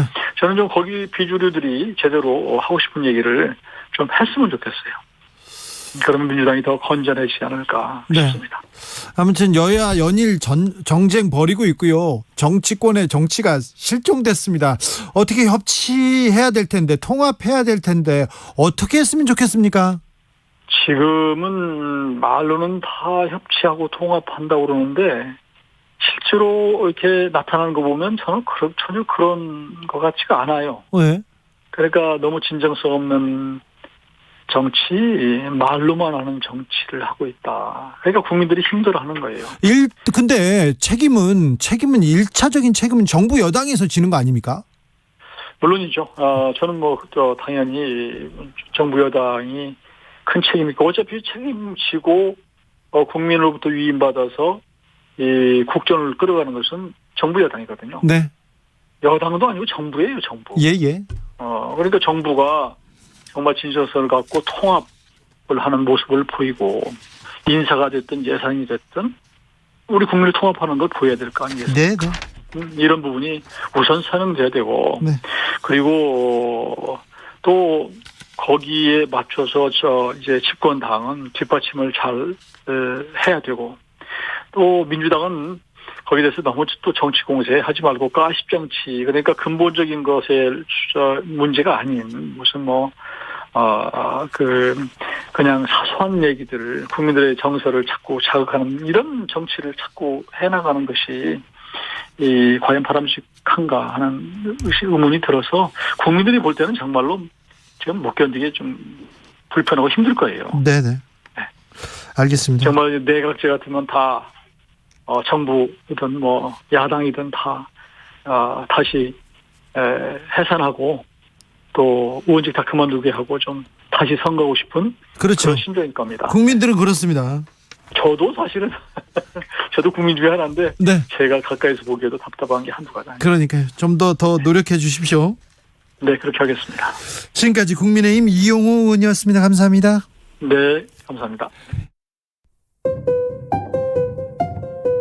정치 피로, 사건 사고로 인한 피로, 고달픈 일상에서 오는 피로. 오늘 시사하셨습니까? 경험해보세요. 들은 날과 안 들은 날의 차이.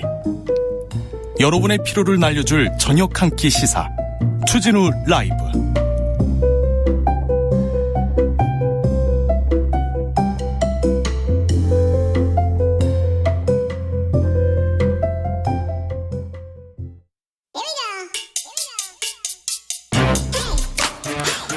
뉴스를 향한 진지한 고민, 기자들의 수다. 라이브 기자실을 찾은 오늘의 기자는 한결의 오연서 기자입니다. 안녕하세요. 안녕하세요. 네, 이재명 대표 기소됐네요. 네, 방금 전에 이제 결과가 나왔는데요. 그 공직선거법상 허위사실 공표 혐의에 대한 몇 가지 이제 수사건이 있었는데 이게 이제 공소시효 만료 하루를 남기고 오늘 저녁에 발표가 됐습니다. 네. 일단은 그 이제 대선 후보 시절에 대장동 개발 사업 관련한 해명을 하는 과정에서 그 핵심 관계자인 김문기 처장 모른다 네. 이렇게 발언한 걸 이제 허위사실이라고 하면서 고발이 된 사건이 있었는데 이거에 대해서 일단 서울중앙지검이 기소를 한 거고요. 예. 뭐 변호사비 대납 의혹 같은 경우에는 이제 불기소를 했고, 뭐 수원지검에서도 법인카드 횡령 관련해서 그 직원 배 씨를 기소를 했고 김혜경 씨 관련한 수사는 계속 이어간다고 합니다. 네, 당에서 지금 반응이 어떻습니까, 민주당은? 네, 바로 이제 그 긴급 최고위원 회의를 열어서 당이 이제 어떻게 비상 대응 체제로 갈 거냐에 대한 논의를 하고 있다고 합니다. 그래서 기소된다는 건 또 예상하고 있던데요. 그렇죠. 사실상 확실시라고 보고 낮에도 이제 민주당 안에 있는 그 윤석열 정권 정치탄압대책위원회 소속 의원들이 서울중앙지검 항의성 방문도 하고 네? 굉장히 강하게 반발에 나섰었는데요.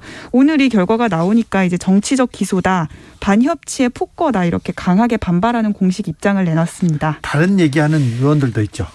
좀 안에서는 좀 우려도 나오고 있는데요. 아무래도 지금 이거에 대한 대응격으로 김건희 특검법을 민주당에서 좀 발의를 했잖아요. 네. 이게 이제 자칫 대선 3라운드로 전개되는 거 아니냐. 정쟁이나 이런 거에만 좀 골몰하는 당의 모습으로 비춰질까 봐 안에서도 좀 우려가 나오고 있는데요. 특히 이 조홍천 의원 같은 경우에는 우리가 이 추석밥상에 그 이재명 대표의 사법 리스크와 함께 사법 리스크만 올리는 게 아니라 윤석열, 김건희 이름도 함께 올라가는 그런 효과를 보려고 너무 빨리 이 김건희 특검법에 대해서 좀 올렸다. 너무 빨리 비밀번호를 해제한 거 아니냐. 추석밥상이 좀 짜증스러울 것 같다. 이런 우려가 좀 당 안에서도 나오고 있다고 합니다. 조정은 시대 전환입니까? 시대 전환. 네.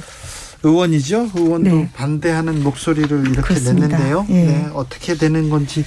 김건희 특검법에 대해서는 저 국회 주변에서는 또 어떤 얘기 나옵니까? 당연히 뭐 국민의힘을 이제 취재하는 입장에서 보면은 오늘도 어쨌든 당연히 이제 특검법에 대해서는 이제 동의하지 않는다라는 입장이 계속 나오고 있고요. 예. 뭐 국민의힘에서는 이번 이제 기소가 된 결과에 대해서 사필 규정이다. 이제라도 속죄해라 이러면서 좀 환영을 함과 동시에 민주당의 입장에 또 반발을 하는 그런 입장을 좀 내고 있습니다. 알겠습니다. 검찰이 이재명 대표 기소했습니다. 그런데 고 김문기 씨하고 변호사 시절부터 교류했다. 명확한 증거물을 확보했다. 이렇게 얘기하고 있는데 재판을 지켜보시죠. 어떤 내용인지 기억하지 못했는데 기억을 가지고 기소를 했는데 아니다. 거짓말한 거다. 이렇게 하고 있는데 어떻게 되는 건지 지켜보시죠. 다 자신감을 민주당은 자신 있다고 얘기하는데 한번 보시죠. 네. 권성동 원내대표는 사퇴했습니다. 오늘 사퇴했습니다. 드디어. 마침내. 예, 마침내. 오후 2시에 오늘 기자회견을 했어요. 4월 8일에 이제 취임을 했으니까 5달 만이더라고요. 딱. 네. 이제 본인은 사퇴 뜻을 굳힌 지는 오래됐다 뭐 이런 입장을 밝혔고요. 그런데 이제 사퇴가 너무 늦었다는 비판 역시도 겸허하게 받아들인다. 이렇게 오늘 기자회견문을 통해서 강조를 했습니다. 권성동 원내대표는 지 대선 직후였나요? 예, 직후였죠. 4월 8일이니까. 예. 네, 대선 직후에 원내대표가 돼서 국민의힘을 이끌었는데 계속해서 논란과 사고의 연속이었습니다. 그 당 안에서도 권성동 원내대표 막 아낀 거 아니냐라는 얘기가 나올 정도로 좀 많은 리스크들이 있었어요. 예. 취임 초기에는 이제 대통령과의 친분을 굉장히 강조하면서 당정 메신저 역할을 하겠다고 강조를 했었고 실제로 이제 당내에서는 좀 여당임에도 불구하고 투쟁 노선을 굉장히 명확히 해서 이제 싸웠다라는 거에 대해서 당내에서는 좀 평가를 좋게 받았습니다. 그 부분에 대해서는. 네. 뭐 권성동 원내대표도 오늘 회견에서 뭐 강제 북송, 해수부 공무원 사건 공론화하는 거 굉장히 잘했다라고 자평을 하기도 했고요. 강제 북송, 해수부 공무원 사건 공론화한 것이 지적이 됐다고요? 본인이 이제 스스로 이런 식으로 자평을 좀 했었고요. 예. 근데 이제 역시 당 안에서는 공통적으로 좀 아쉬웠다고 지목되는 부분이 내부 총질. 아유, 너무 컸어요. 그거는. 이 이후에 이제 모든 당무가 꼬였다라고 이제 얘기를 한 너무 의원도 컸죠. 있었고요. 여기 내부 총질 얘기하면서 윤석열 대통령이 지금 당에 중심으로 걸어 들어와서 정치를 하고 있는 걸로 그냥 다 의심할 수밖에 없는 그런 상황이 돼버렸잖아요. 네, 이후에 이제 당이 사실상 비상 상황으로 빠지면서 법정 공방으로까지 이어지는 상황이 되다 보니까 의원들도 어쨌든 이거에 대해서는 좀 안 좋게 평가를 했고, 뭐 이 밖에도 사적 채용 관련한 논란을 해명하는 과정에서 말실수도 있었잖아요. 예. 뭐 이런 부분들 부정적인 평가가 많았는데 사실 권성동 대표는 오늘 그 내부 총질 문자 굉장히 좀 억울해했습니다. 이거를 망원경으로 당겨서 취재하는 거, 이거 정치인도 사생활이 있는 건데 의총에서 이 의원들끼리 귓속말 얘기까지도 기사화하는 거는 금도를 넘어섰다, 이렇게 좀 억울함을 표시하기도 했습니다. 권성동 원내대표 예전에 의원 시절에 국회에서 네. 비키니 사진 보다 걸렸었어요. 그때 한번 다시 또 회자가 됐었죠. 그런데 또 뭐 이런 얘기를 또 하시나 참 본인께서. 자, 근데 윤핵관 권성동. 네. 이 정권의 넘버2가 누구냐? 권성동 얘기 나옵니다. 원내대표에서 물러나도 그 힘이 그렇게 빠지지 않으리라고 봐요. 그러니까 핵심 실세들은 조금 뒤로 나가 있는 것도 나쁘지 않다, 이렇게 생각하는 사람 있어요? 뭐 이제 사실 근데 권성동 원내대표는 원내대표를 재직을 하면서 리스크가 계속 터질 때마다 이제 윤핵관 아니다라는 게 이제 당내 이제 대부분의 평가였었거든요. 왜요? 이제 워낙 리스크가 많다 보니까 대통령도 이제 원내대표랑 좀 선을 긋고 거리를 두려고 하는 것 같다. 당 안에서도 평가가 좋지 않다. 그리고 뭐 다음 공천은 사실 물 건너간 거 아니냐, 이런 얘기까지 나오면서 좀 힘을 잃었다는 평가는 이번 사퇴하기 전부터도 쭉 있어 왔어요. 그래요. 근데 원내대표 물러났다고 해서 그 윤핵관의 힘이 빠질까요? 정권 척인데요. 그런데요. 그러면요. 권성동 원내대표 가고 정진석 비대위원장 왔잖아요. 예. 네. 다 지금 옛날 친구들 아닙니까? 윤석열 대통령하고 권성동 원내대표는 외갓집, 그러니까 광명 친구. 맞아요. 예. 그리고 정진석 비대위원장 고향 친구라는 거 아닙니까? 맞습니다. 아버지 고향 친구. 고향이 서울인데 아버지 고향으로 해가지고 고향 친구라고 합니다. 그런데 이분도 또 윤핵관 또 계속 이런 논란 나올 것 같은데요. 네, 뭐 이미 어제 이제 갑작스럽게 정진석 비대위원장 이름이 이제 거론이 되면서 도로 윤심당 논란이 다시 나오기 시작을 했는데요. 네. 오늘 이제 전국에서 의결이 돼서 비대위원장 임명이 됐는데 임명하자마자 다시 사법 리스크에 직면을 했습니다. 왜냐하면 이준석 대표가 바로 가처분 신청을 했거든요. 네. 그리고 석석대전, 난 정진석과 네, 한판 해본 이준석 전 대표 경험이 있습니다. 네, 그래서 당 안에서는 이준석 대표를 뭐 풍물 정도까지는 못 가더라도 지금 이런 뭐 공방이나 내분이나 이런 것들을 좀 해결할 비대위원장이 와야 되는데 더 이제 통합하지 못하고 각을 세우는 비대위가 되는 거 아니냐라는 우려가 나오고 있습니다. 기자님, 박주선 전 의원은 왜 안 됐어요, 막판에?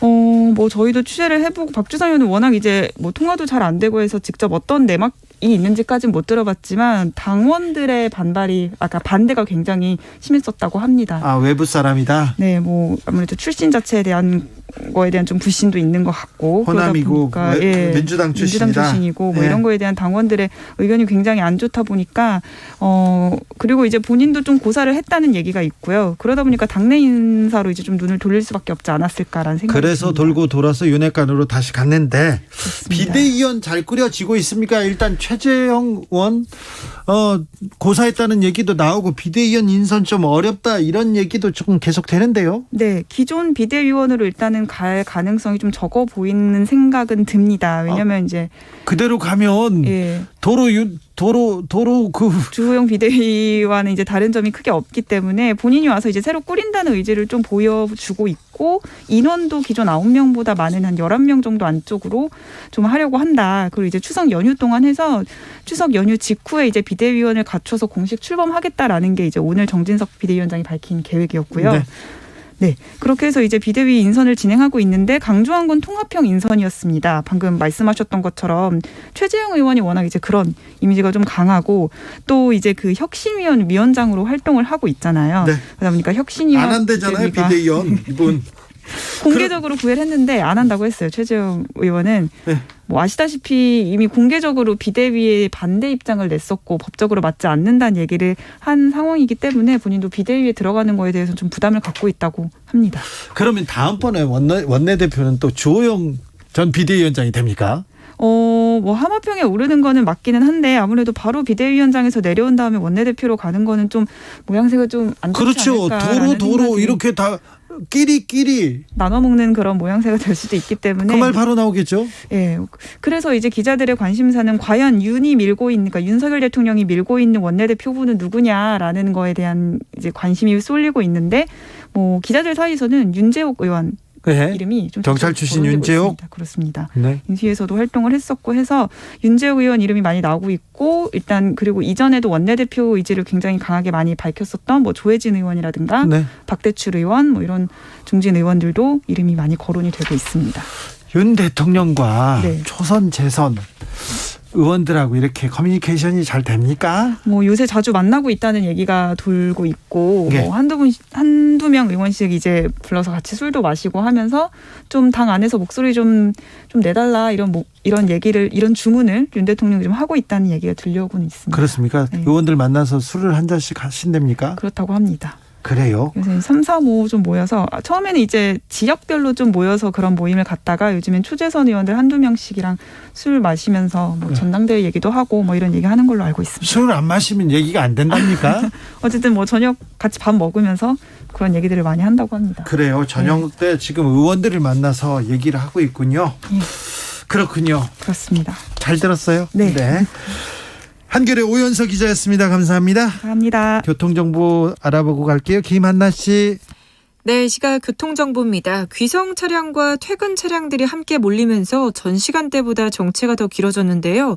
현재 가장 많이 밀리고 있는 경부고속도로는 부산 방면으로 총 100km가 넘게 밀리는 가운데 안성에서 남이분기점까지 60km, 또 청주분기점에서 비룡분기점까지 28km 구간에 차가 가장 많습니다. 또 중부고속도로 남이 쪽으로는 증평나들목에서 남이분기점까지 21km 길게 정체고요. 이전에도 호법분기점 에서 남이천 나들목까지 또 대소분기점에서 진천터널 부근 13km 정체되고 있습니다. 이 영동고속도로 인천 방면으로는 양지 부근에서 밀려서 신갈분기점에서 동군포 나들목까지 17km 구간의 정체가 길고요. 이후로 군자분기점에서 영동선 시점까지도 어렵습니다. 마지막으로 서해안고속도로 서울 방면은 서평택 부근에서 용담터널까지 11km 구간에 차가 많이 모여 있습니다. 멀리 고향 가시는 분들 항상 안전운전 하시기 바랍니다. KBS 교통정보센터에서 김한나였습니다.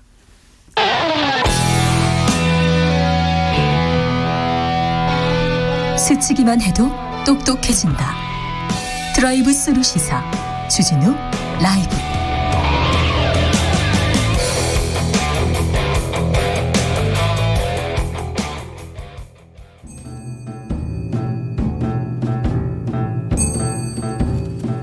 태초에 철학이 있었다. 하늘과 땅 사이 세상의 모든 질문 이제 철학으로 풀어보겠습니다. 철학 어렵다고요? 일단 맛이라도 봅시다. 철학의 맛. 정치 철학자 김만권 박사 어서 오세요. 예, 안녕하십니까. 조영근 소셜랩 접경지대 소장 어서 오세요. 예, 안녕하십니까. 네. 소장님 집은 잘 지어지고 있습니다. 아, 예, 다 지었습니다. 이제 이사 가셨어요? 아, 예, 이사는 좀 이따 갈 생각이고요. 예, 지금은 지어놓고 그냥 가끔씩 구경 가고 있습니다. 비 피해 없고요. 예, 전혀 없었습니다. 그렇습니다. 다행히. 네, 다행이야. 정말 네. 다행이네요. 자, 추석 연휴 어떻게 보내십니까? 박사님은 어떻게 보내시는지 궁금합니다. 저는 제가 장남이라 가지고 좀 드물게 차례도 지내고. 아, 그래요? 예. 그래야 되는 상황이긴 한데요. 뭐 이렇게 차례 그냥 지내고 그다음에 바로 그 처가로 갈 것 같습니다. 네. 장남의 무게가 있어요. 그죠? 네. 장남이. 아니 뭐 이게 뭐 어쩌다 보니까 차례를 계속 지내는 집안에 있어가지고요. 네. 뭐 항상 와이프에게 감사하고 있습니다. 네. 잘하셔야죠. 예. 감사로는 안 됩니다. 정말 잘해야 됩니다. 네. 선물 같은 걸로 보답해야 됩니다. 예, 알겠습니다. 그런데 추석 명절의 의미가 조금씩 변화하는 것 같아요. 80년대 90년대 객지로 떠나서 돈 벌러 갔던 아들들, 삼촌들 다 이제 명절 때만 되면 한 번씩 얼굴을 보잖아요. 그렇죠. 그때가 사실은 한국 사람들한테 휴가였고 그때가 한번 모이는 거였고 그때 선물 주고 그때 이제 이렇게 정을 나누곤 했었는데 지금은 그때만큼 이렇게 모이지 않습니다. 명절도 조금 변화하는 것 같습니다. 의미가. 예, 실제로 뭐 과거 같은 경우에는 이 명절이 어떤 흩어졌다 했던 가족들이 다시 모여서 뭐 좀 자기들의 정도 확인하고 네. 그다음에 뭐 가족끼리의 어떤 관계도 다시 뭐 굳건히 하고 네. 이런 것들이 좀 있었는데 싸우는 집도 많습니다. 싸우는 집도 많죠. 근데 이제 시기가 정말 어떻게 보면 점점 지나면서 싸우는 집안들이 많이 늘어난 것 같아요. 그래요? 예, 저는 이게 자본주의화가 분명히 영향이 있다고 생각합니다. 네. 예, 그리고 이제 가족들이 어떻게 보면 좀 많이 해체되어가는 과정을 가고 있는데, 근데 실제로 이제는 뭐 가족이 해체되다 못해서 이제 1인 가구가 최다 유형의 가구가 되어 있고 우리나라. 예. 그리고 이제 그런 분들이 또 이제 명절에도 갈 곳이 없이 혼자서 지내는 경우가 되게 많아지고 있는데요. 근데 이게 여러 가지 추세를 보면 우리나라에서는 지금 현재 약간 가난해지면 혼자 사는 패턴이 만들어지고 있거든요. 아, 맞아요. 네. 그래서 가난해지면 혼자 사는 패턴이 만들어져서 여기서 그분들이 이제 어떻게 보면 가족께서 어떻게 보면 가난하다는 이유로 가족에 더 합류하지 못하는 어떤 그런 일들이 벌어지고 있어서 사회가 이제 빈곤의 문제가 어떻게 보면 고립의 문제까지 이어지는 그런 상황으로 나타나고 있다는 생각이 듭니다. OECD에서 독보적으로 노인 빈곤율 1위 달리고 있어요. 굉장히 심각한 문제입니다. 이런 분들한테는 명절이 더 좀 슬프죠, 한스럽죠. 그렇죠. 아무래도 명절이라게 되면 이제 가족이 모이고 함께 오랜만에 얘기도 나누고 이게 이제 원래 우리가 생각하는 명절인데 혼자 돼서 돌보는 사람 없고 굉장히 뭐랄까 참 그 심리적 고독이라고 하는 게 가장 더 어떻게 보면 진짜 힘든 거잖아요. 근데 이제 생각해 볼 수 있는 거는 일단 어쨌든 우리가 명절의 의미가 굉장히 변할 거다. 변할 수밖에 없다라는 건 지금 필연적인 거거든요. 생각해 보면 저희가 명절 때 가족이 모여서 당연히 이야기하는 게 너무 당연하다라고 하는 것도 어떻게 보면 굉장히 현대적인 현상입니다. 그래요? 일단 가족이 흩어져야 모일 거 아닙니까? 아, 예. 가족이 흩어져서 그다음에 다시 또 모이려고 해도 교통수단이 발전을 해야 돼요. 네. 그래서 제가 예전에 좀 찾아봤었는데 귀성이라고 하는 거, 명절 귀성이라고 하는 게 우리 사회에서 큰 사회적인 현상이 되고 관심이 되고 한 게 오래되지 않았습니다. 그렇군요. 1960년대 그때부터 시작돼서 70년대, 80년대 요때가 가장 어떻게 보면 그렇죠. 선물 꾸러미 들고서 회사 앞에서들 단체 버스 타고 그랬던 전세버스. 그렇죠. 전세버스. 그게 이제 사실은 그 시기에 한국 사회가 이촌향도 흩어졌던 가족들이 다시 모이고 하던 시기가 한 3, 40년 정도 우리 사회의 일종의 새로운 현대적인 풍속이었던 것이죠. 근데 이제 그렇게 보면 한국 사회가 앞으로 고령화가 심해지고 1인 가구가 많아지고 하는 거는 필연적인 거예요. 어떻게 보면 이거 되돌릴 수가 없습니다. 당분간은. 그렇다면 우리가 어쩔 수 없이 이렇게 된다면은 명절이라고 하는 것을 그런 1인 가구들 또 홀로 된 사람들이 어떻게 덜 외롭게 지낼 수 있게 만들 건가 이런 방향에서 아예 좀 생각을 해볼 필요가 있다. 이 고독에 대해서 국가가 조금 생각해야 됩니다. 영국에서는 고독부 장관이란 자리가 있어요. 그런데 정말 고령화 그리고 저출산 고령화 이건 확실한 미래지 않습니까? 다가오는 미래지 않습니까? 이 사람들의 고독 조금 고민해봐야 됩니다.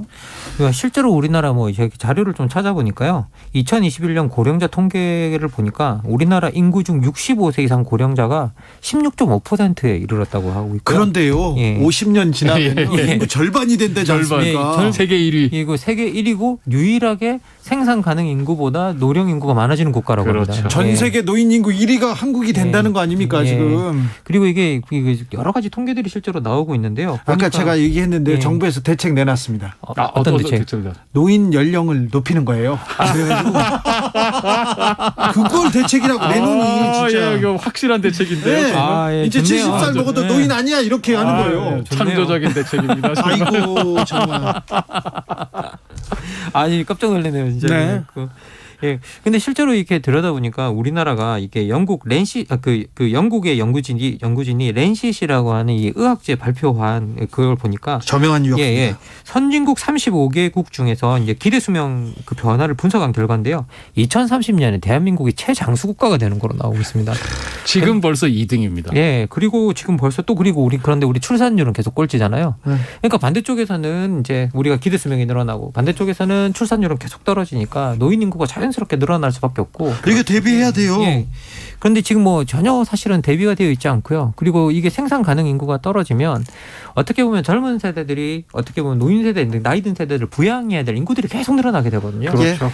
그러면 이것도 상당히 어떻게 보면 국가 경제적으로도 이제 새로운 세대들에게도 엄청난 부담이 됩니다. 그래서 이 부분에 대해서도 진짜 국가가 심각하게 좀 고려를 해봐야 될 것 같고요. 그리고 뭐 이게 뭐 그냥 단순한 출산 장려 정책이나 몇 명 나오면 몇 백만 원 줄게 이런 걸로 해결될 문제는 아니기 때문에 뭔가 근본적인 대책이 좀 필요하다는 생각이 듭니다. 저는 사실은 근본적인 대책도 필요하지만 이런 말씀을 드려서 좀 죄송스럽기도 합니다만 저희가 근본적으로 생각 바꿀 필요도 있다고 생각합니다. 이게 지금 여러 전문가들께서 지적을 해 주시는 게 한국 사회가 지금 당장 2명 넘게 아이들을 낳는다고 해도 현재 이 추세는 돌이킬 수가 없다. 당분간. 그렇다고 한국 사회가 무슨 대대적인 이민 국가가 될 수 있는 사회가 아니지 않습니까? 뭐 좀 그런 방향이 갈지 안 갈지 모르지만 그렇다면 일단은 우리가 인구가 이미 줄어들기 시작하고 있는데 당분간은 인구가 줄어들고 경제가 성장하지 못하는 사회라고 하는 것을 저희가 받아들여야 된다고 생각해요. 그러니까 부정한다고 부정되지도 않고 그동안은 계속해서 인구가 늘고 경제가 성장하는 걸 당연시해 왔다면 마치 지금 저희가 뭐 일본이 30년 동안 이렇게 계속해서 좀 사회가 일종의 정체돼 있지 않습니까? 한국은 어떻게 보면 일본보다 더 심하거든요. 이거를 그거를 저희가 이렇게 부정하지 말고 한편으로는 그렇게 된다는 걸 전제로 했을 때 우리가 어떻게 해야 될 건가? 라고 하는 쪽으로 생각을 바꿔야 된다. 저는 뭐 그런 생각 갖고 있습니다. 이 인식을 어떻게 바꿔야 될까요? 노인 일자리. 그래서 지난 정부에서는 공공형 노인 일자리를 조금 많이 만들었어요. 그 어려운 노인들 조금씩 그 공공 일자리에서 이렇게 좀 혜택을 보도록. 그런데 윤석열 정부에서 많이 줄였습니다. 줄였습니다. 많이 줄였죠. 일선에서 일어나고 있는 일들을 제가 얘기를 좀 들었습니다. 이런 일자리에 대해서도 조금 좀 대비가 필요한 것 같습니다. 고독사 얘기도 계속 나오고 있고요. 저는 폐지를 이렇게 줍는 할머니 할아버지들 이렇게 보는데 굉장히 이거 환경보호도 도움이 되고요. 굉장히 좋은 일을 하거든요. 그런데 점점 벌이가 줄어들고 있다는 소식을 들을 때마다 가슴이 아프더라고요. 실제 이제 고독사 얘기도 꺼내주셨는데요. 이게 원래 외롭다라는 게 의학적으로 사인이 아니라서 통계에 잡히지 않습니다. 아, 그래요? 공식적인 통계가 없습니다. 그래서 이거 고독사로 진짜로 외로움 때문에 죽는 사람, 혼자 이렇게 버려서 죽는 사람이 얼마인지 정확한 숫자가 파악이 안 됩니다, 지금. 그리고 혼자 돌아가시는 분들은요, 바로 발견이 안 되고요. 맞습니다. 나중에 이렇게 발견됩니다. 이것도 통계가 좀 잘 안 잡혀요. 그래서 이런 통계를 간접적으로 저희들이 볼 수밖에 없는데 그 간접적으로 보는 건 뭐냐라고 하면 그렇게 혼자서 돌아가시는 분들을 시신을 인수하지 않는 이제 그래서 무연고사가 돼서 국가가 장례 비용을 대면 잡히기 시작합니다. 예. 그런데 그 숫자가 엄청나게 늘어났어요. 맞습니다. 예, 그 숫자가 지금 보니까 뭐 20년 동안 제가 보니까 최근에 그 2017년 그 835명에서 2020년에 뭐 1385명까지 이제 늘어났다고 하는데요. 그래서 계속 증가하고 있는 걸 우리가 볼 수 있는데 문제가 뭐냐면 이게 또 찾아보니까 서울시가 주거 취약 지역 중장년 인구 1인 가구 실태를 조사해 보니까 쪽방이나 고시원, 여관 등에 혼자 사는 50대 이상이 6만 677명인데 이 중에 3만 6,265명이 고독사 위험군으로 분류가 된답니다. 그래서 이분들이 이렇게 됐을 때 예. 정말 이게 그 대책이 없는 상황들이 만들어지는 거죠. 그래서 여기에 대해서 우리가 조금 이제 사회적 연계를 만들고 사회적 안전망을 만들어야 됩니다. 안전망을 만들어야 된다는 생각이 듭니다. 사실은 이제 2019년이죠. 우리 보건복지부가 지난 정부에서 우리 사회가 이런 부분에 대해서 총합적으로 나아갈 길로서 지역사회 통합 돌봄이라고 하는 이제 뭐 영어로 이야기할 때 커뮤니티 케어 이거 이제 방향을 제시를 했죠.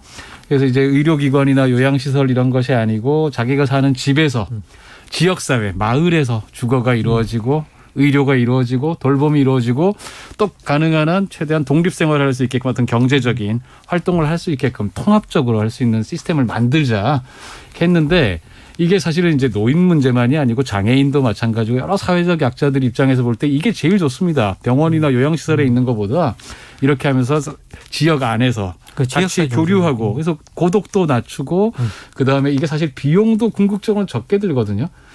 자, 이게 이제 이렇게 하려면 사실은 우리 사회 자체가 좀 완전히 바뀌어야 돼요. 그냥 이게 돈만 들인다고 되는 건 아니고 지역사회가 이런 일을 할 수 있으면 우리도 지역이 튼튼해져야 됩니다. 지역이 지금처럼 우리 커뮤니티라고 하는 게 무너져 있고 그야말로 일종의 동사무소가 그냥 알아서 행정이 이런 일을 그냥 하게 되고 이래서는 안 되고 지역 안에서 사람들이 이런 거 서로 간에 마을이라는 게 활성화되고 이런 게 될 때 이제 진짜 이게 이 방향으로 나갈 수 있는 건데 그러려면 우리가 좀 덜 열심히 살아야죠.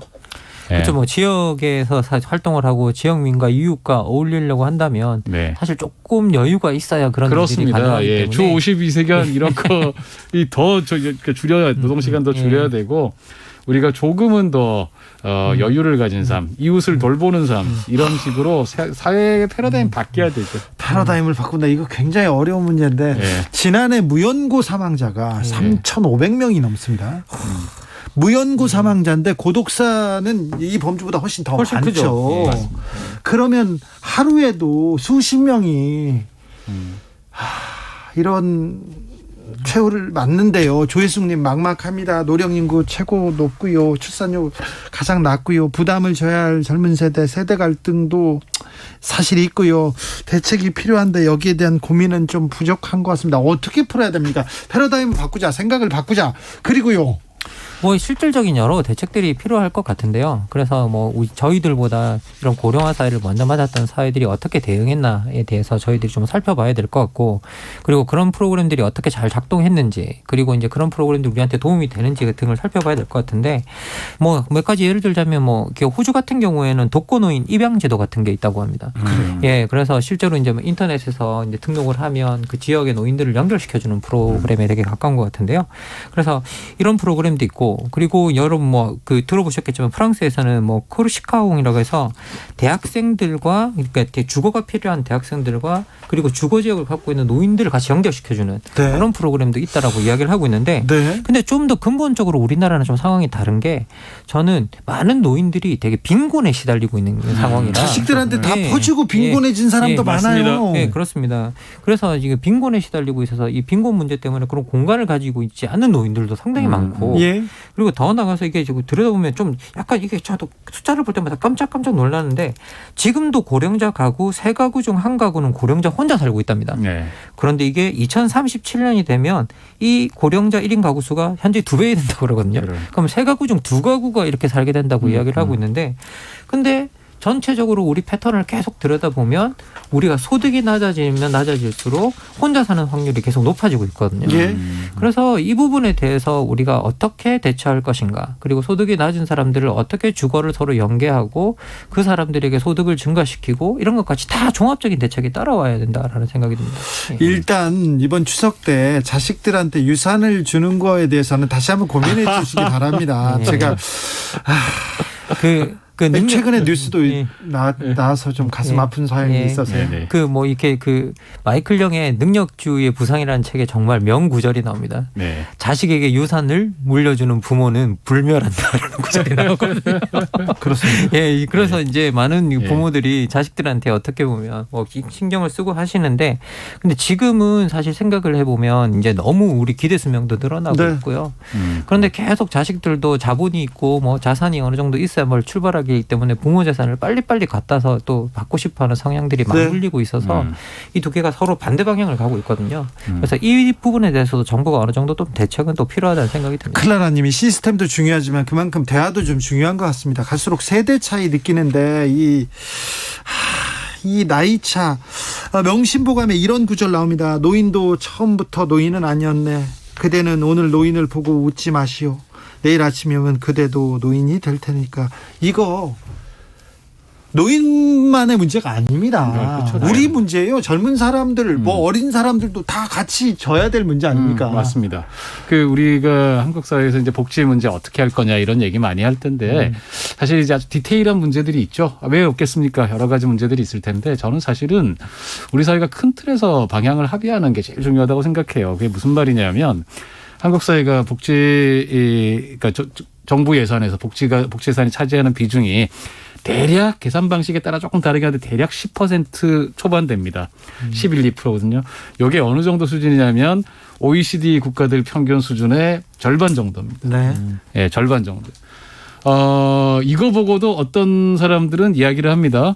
한국 복지병 걱정되네. 퍼준다. 네, 거저 먹는 공짜 점심에 익숙해져서 나라 망하겠네. 그런 거 아니에요? 우리가 한국 사회가 OECD에서 맨날 근로시간 제일 길어도 노동자들의 제일 길어도 한국 노동자들이 너무 나태해져서 걱정되네. 이런 분들이 있어요. 이 입장으로 갈 거냐? 아니면 우리가 최소한 OECD 평균은 할 거냐? 이게 우리가 평균만 돼도 지금 복지 예산 2배로 늘어난다는 얘기입니다. 어디서나 현장에선 돈이 없어서 일을 못 해요. 우리가 남들 가는 평균만이라도 할 거냐 아니면 이렇게 최저 수준으로 갈 거냐. 이게 저는 정말 중요한 정치 문제가 돼야 된다고 생각을 하는데 정치에서 막상 이런 얘기 잘 안 하시더라고요. 정치에서 최근에 하고 있는 일이 복지 비용에다가 군인 월급 끼워넣고 그래서 예산이 큰 것처럼 부풀리고.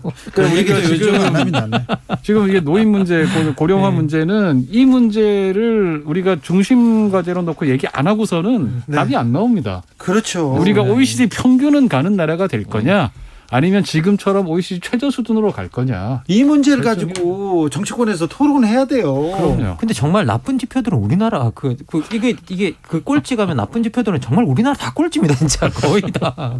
OECD 지표에서. 그러니까 이 정글 같은 세상을 그러게 말입니다. 미래 세대한테 추천하는 어른들이 좀 각성하고 반성하고 미안해하면서 좀 대안을 내야 될 거 아닙니까? 실제 이제 OECD에서 이제 사회적 연계물을 때 어려울 때 너를 도와줄 사람이 있냐라는 질문이 실제 있거든요. 맞습니다. 거기서 우리나라가 늘 꼴찌하다가 정말 저번에 분발해서 41개국 중에 38위? 아이고 많이 올랐네요. 자, 철학의 맛 오늘의 결정적 한마디로 정리하겠습니다. 김만권 박사님. 우리 삶에는 과거도 있고 미래도 있다. 삶이 마치 현재에 멈춰 있는 것처럼 살지 말자. 미래가 있죠. 미래가 있죠. 미래를 보고 살아야죠. 조영근 소장님. 예, 우리 사회가 사실은 정말 심한 경쟁 사회 아닙니까? 네. 너무 힘들게 살아온 결과다. 네. 예, 그래서 우리가 앞으로 좀 잘 살려면 더 이상 이렇게 힘들게 살면 안 된다. 그렇죠. 천천히. 주위도 둘러보고 그렇게 살아야 되는데 그런 추석 되기 바랍니다. 김만권 박사님, 조영근 소장님 감사합니다. 예, 고맙습니다. 좋은 추석 보내십시오. 네, 추석 잘 보내시고요. 저는 여기서 인사드립니다. 돌발 퀴즈의 정답은 1번 PCR이었고요. 저는 내일 오후 다시 돌아옵니다. 주진우였습니다. 대한민국 물산업